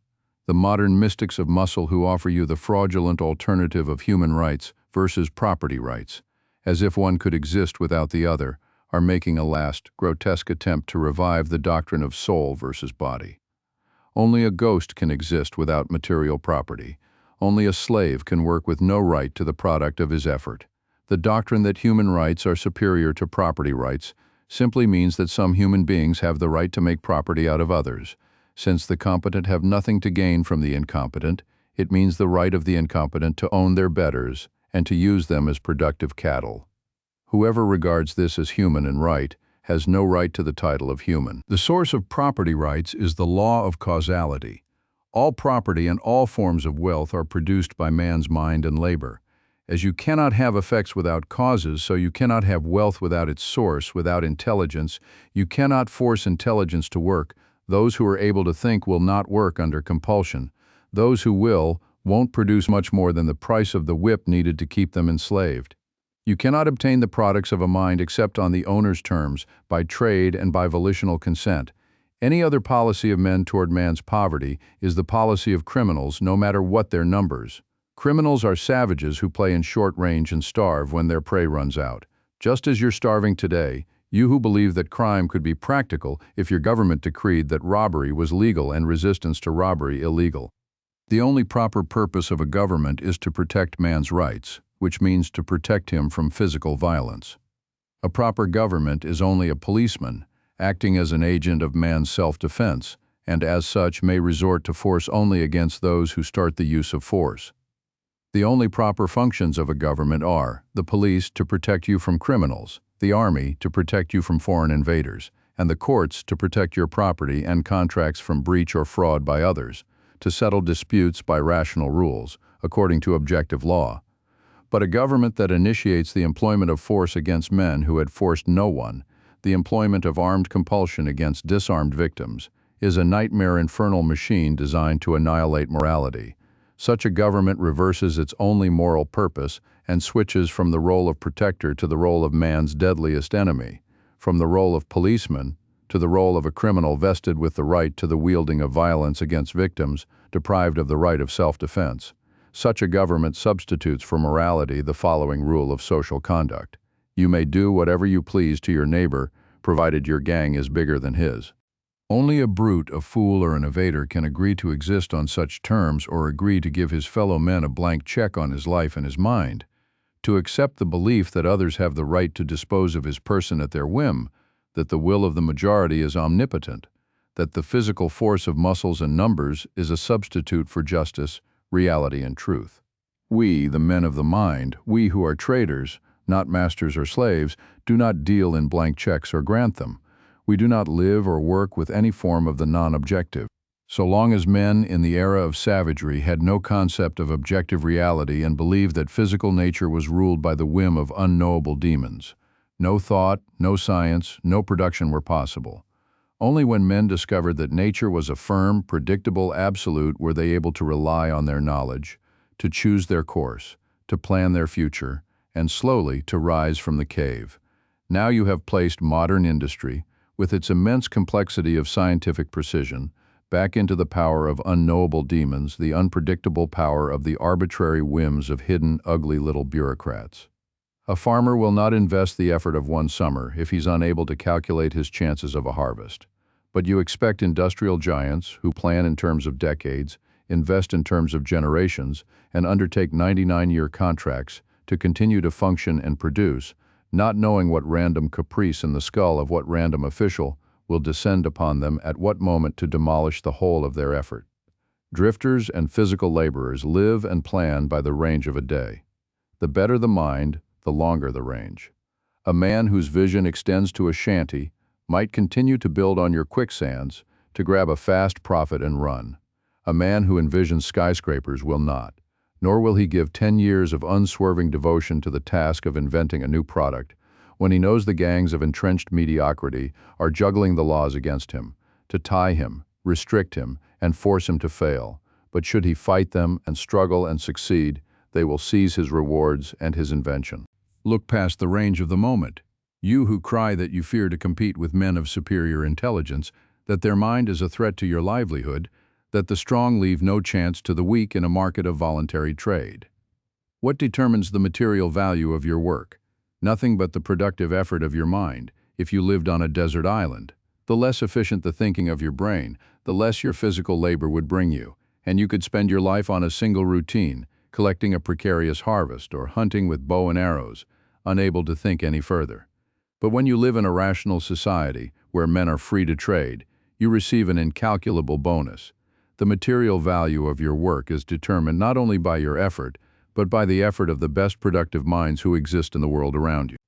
When you work in a modern factory, you are paid, not only for your labor, but for all the productive genius which has made that factory possible, for the work of the industrialist who built it, for the work of the investor who saved the money to risk on the untried and the new, for the work of the engineer who designed the machines of which you are pushing the levers, for the work of the inventor who created the product which you spend your time on making, for the work of the scientist who discovered the laws that went into the making of that product, for the work of the philosopher who taught men how to think and whom you spend your time denouncing. The machine, the frozen form of a living intelligence, is the power that expands the potential of your life by raising the productivity of your time. If you worked as a blacksmith in the mystics' Middle Ages, the whole of your earning capacity would consist of an iron bar produced by your hands in days and days of effort. How many tons of rail do you produce per day if you work for Hank Rearden? Would you dare to claim that the size of your paycheck was created solely by your physical labor and that those rails were the product of your muscles? The standard of living of that blacksmith is all that your muscles are worth. The rest is a gift from Hank Rearden. Every man is free to rise as far as he's able or willing, but it's only the degree to which he thinks that determines the degree to which he'll rise. Physical labor as such can extend no further than the range of the moment. The man who does no more than physical labor consumes the material value equivalent of his own contribution to the process of production and leaves no further value, neither for himself nor others. But the man who produces an idea in any field of rational endeavor, the man who discovers new knowledge, is the permanent benefactor of humanity. Material products can't be shared. They belong to some ultimate consumer. It is only the value of an idea that can be shared with unlimited numbers of men, making all sharers richer at no one's sacrifice or loss, raising the productive capacity of whatever labor they perform. It is the value of his own time that the strong of the intellect transfers to the weak, letting them work on the jobs he discovered while devoting his time to further discoveries. This is mutual trade to mutual advantage. The interests of the mind are one, no matter what the degree of intelligence, among men who desire to work and don't seek or expect the unearned. In proportion to the mental energy he spent, the man who creates a new invention receives but a small percentage of his value in terms of material payment, no matter what fortune he makes, no matter what millions he earns. But the man who works as a janitor in the factory producing that invention receives an enormous payment in proportion to the mental effort that his job requires of him. And the same is true of all men on all levels of ambition and ability. The man at the top of the intellectual pyramid contributes the most to all those below him, but gets nothing except his material payment, receiving no intellectual bonus from others to add to the value of his time. The man at the bottom, who, left to himself, would starve in his hopeless ineptitude, contributes nothing to those above him, but receives the bonus of all of their brains. Such is the nature of the competition between the strong and the weak of the intellect. Such is the pattern of exploitation for which you have damned the strong. Such was the service we had given you and were glad and willing to give. What did we ask in return? Nothing but freedom. We required that you leave us free to function, free to think, and to work as we choose, free to take our own risks and to bear our own losses, free to earn our own profits and to make our own fortunes, free to gamble on your rationality, to submit our products to your judgment for the purpose of a voluntary trade, to rely on the objective value of our work and on your mind's ability to see it, free to count on your intelligence and honesty and to deal with nothing but your mind. Such was the price we asked, which you chose to reject as too high. You decided to call it unfair that we who had dragged you out of your hovels and provided you with modern apartments, with radios, movies, and cars, should own our palaces and yachts. You decided that you had a right to your wages, but we had no right to our profits, that you did not want us to deal with your mind, but to deal instead with your gun. Our answer to that was, may you be damned. Our answer came true. You are. You did not care to compete in terms of intelligence. You are now competing in terms of brutality. You did not care to allow rewards to be won by successful production. You are now running a race in which rewards are won by successful plunder. You called it selfish and cruel that men should trade value for value. You have now established an unselfish society where they trade extortion for extortion. Your system is a legal civil war where men gang up on one another and struggle for possession of the law, which they use as a club over rivals, till another gang wrests it from their clutch and clubs them with it in their turn, all of them clamoring protestations of service to an unnamed public's unspecified good. You had said that you saw no difference between economic and political power, between the power of money and the power of guns, no difference between reward and punishment, no difference between purchase and plunder, no difference between pleasure and fear, no difference between life and death. You are learning the difference now. Some of you might plead the excuse of your ignorance, of a limited mind and a limited range. But the damned and the guiltiest among you are the men who had the capacity to know, yet chose to blank out reality. The men who were willing to steal their intelligence into cynical servitude, to force the contemptible breed of those mystics of science who profess a devotion to some sort of pure knowledge, the purity consisting of their claim that such knowledge has no practical purpose on this earth, who reserve their logic for inanimate matter, but believe that the subject of dealing with men requires and deserves no rationality, who scorn money and sell their souls in exchange for a laboratory supplied by loot. And since there is no such thing as non-practical knowledge or any sort of disinterested action, since they scorn the use of their science for the purpose and profit of life, they deliver their science to the service of death, to the only practical purpose it can ever have for looters, to inventing weapons of coercion and destruction. They, the intellects who seek escape from moral values, they are the damned on their earth. Theirs is the guilt beyond forgiveness. Do you hear me, Dr. Robert Stadler? But it is not to him that I wish to speak. I am speaking to those among you who have retained some sovereign shred of their soul, unsold and unstamped, to the order of others. If, in the chaos of the motives that have made you listen to the radio tonight, there was an honest, rational desire to learn what is wrong with the world, you are the man whom I wish to address. By the rules and terms of my code, one owes a rational statement to those whom it does concern, and who are making an effort to know.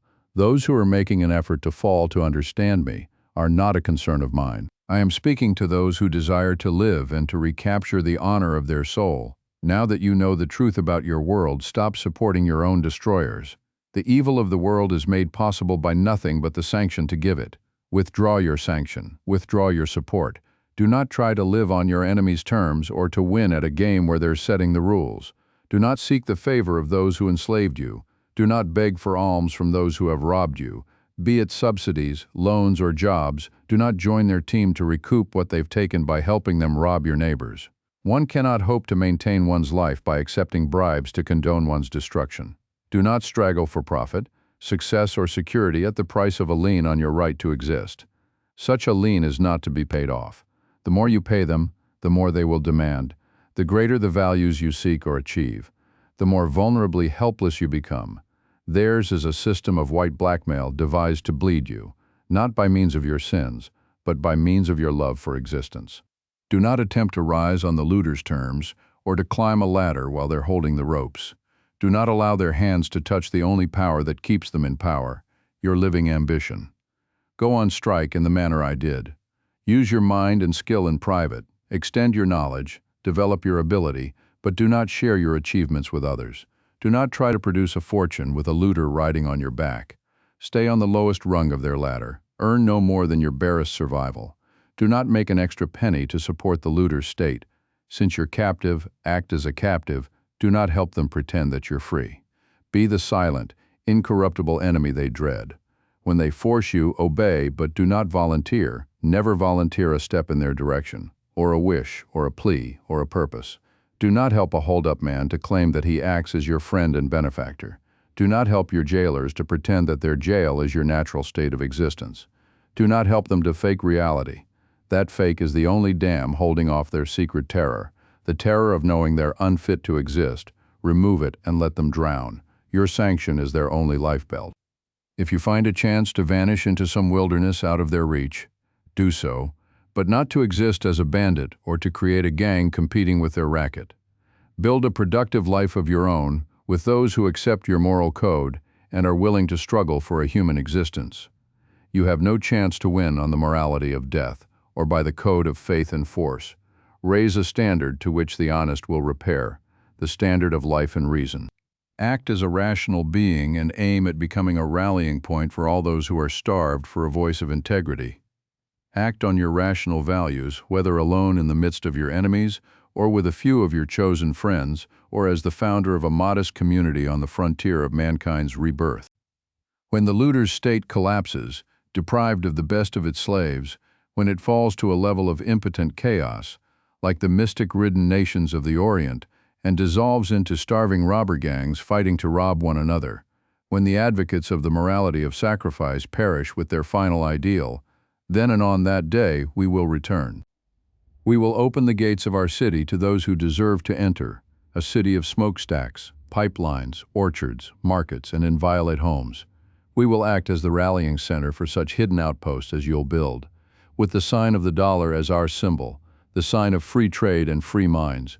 We will move to reclaim this country once more from the impotent savages who never discovered its nature, its meaning, its splendor. Those who choose to join us will join us. Those who don't will not have the power to stop us. Hordes of savages have never been an obstacle to men who carried the banner of the mind. Then this country will once more become a sanctuary for a vanishing species, The rational being. The political system we will build is contained in a single moral premise. No man may obtain any values from others by resorting to physical force. Every man will stand or fall, live or die by his rational judgment. If he fails to use it and falls, he will be his only victim. If he fears that his judgment is inadequate, he will not be given a gun to improve it. If he chooses to correct his errors in time, he will have the unobstructed example of his betters for guidance and learning to think. But an end will be put to the infamy of paying with one life for the errors of another. In that world, you'll be able to rise in the morning with the spirit you have known in your childhood, that spirit of eagerness, adventure, and certainty, which comes from dealing with a rational universe. No child is afraid of nature. It is your fear of men that will vanish, the fear that has stunted your soul, the fear you acquired in your early encounters with the incomprehensible, the unpredictable, the contradictory, the arbitrary, the hidden, the faked, the irrational in men. You will live in a world of responsible beings who will be as consistent and reliable as facts. The guarantee of their character will be a system of existence where objective reality is the standard of the judge. Your virtues will be given protection. Your vices and weaknesses will not. Every chance will be open to your good. None will be provided for your evil. What you'll receive from men will not be alms, or pity, or mercy, or forgiveness of sins, but a single value, justice. And when you look at men or at yourself, you will feel not disgust, suspicion, and guilt, but a single constant respect. Such is the future you are capable of winning. It requires a struggle. So does any human value. All life is a purposeful struggle, and your only choice is the choice of a goal. Do you wish to continue the battle of your present, or do you wish to fight for my world? Do you wish to continue a struggle that consists of clinging to precarious ledges in a sliding descent to the abyss? A struggle where the hardships you endure are irreversible and the victories you win bring you closer to destruction? Or do you wish to undertake a struggle that consists of rising from ledge to ledge in a steady ascent to the top? A struggle where the hardships are investments in your future, and the victories bring you irreversibly closer to the world of your moral ideal. And should you die without reaching full sunlight, you will die on a level touched by its rays? Such is the choice before you. Let your mind and your love of existence decide.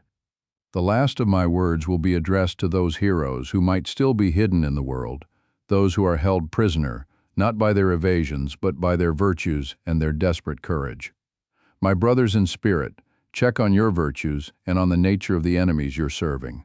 Your destroyers hold you by means of your endurance, your generosity, your innocence, your love, the endurance that carries their burdens, the generosity that responds to their cries of despair, the innocence that is unable to conceive of their evil and gives them the benefit of every doubt, refusing to condemn them without understanding and incapable of understanding such motives as theirs, the love, your love of life, which makes you believe that they are men and that they love it too.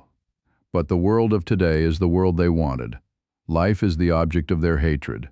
Leave them to the death they worship. In the name of your magnificent devotion to this earth, leave them. Don't exhaust the greatness of your soul on achieving the triumph of the evil of theirs. Do you hear me, my love? In the name of the best within you, do not sacrifice this word to those who are its worst. In the name of the values that keep you alive, do not let your vision of man be distorted by the ugly, the cowardly, the mindless, and those who have never achieved his title. Do not lose your knowledge that man's proper estate is an upright posture, an intransigent mind, and a step that travels unlimited roads. Do not let your fire go out, spark by irreplaceable spark, in the hopeless swamps of the approximate, the not quite, the not yet, the not at all. Do not let the hero in your soul perish in lonely frustration for the life you deserved, but have never been able to reach. Check your road and the nature of your battle. The world you desired can be won. It exists. It is real. It is possible. It's yours. But to win it requires your total dedication and a total break with the world of your past, with the doctrine that man is a sacrificial animal who exists for the pleasure of others. Fight for the value of your person. Fight for the virtue of your pride. Fight for the essence of that which is man, for his sovereign rational mind. Fight with the radiant certainty and the absolute rectitude of knowing that yours is the morality of life, and that yours is the battle for any achievement, any value, any grandeur, any goodness, any joy that has ever existed on this earth. You will win when you are ready to pronounce the oath I have taken at the start of my battle, and for those who wish to know the day of my return, I shall now repeat it to the hearing of the world. I swear, by my life and my love of it, that I will never live for the sake of another man, nor ask another man to live for mine.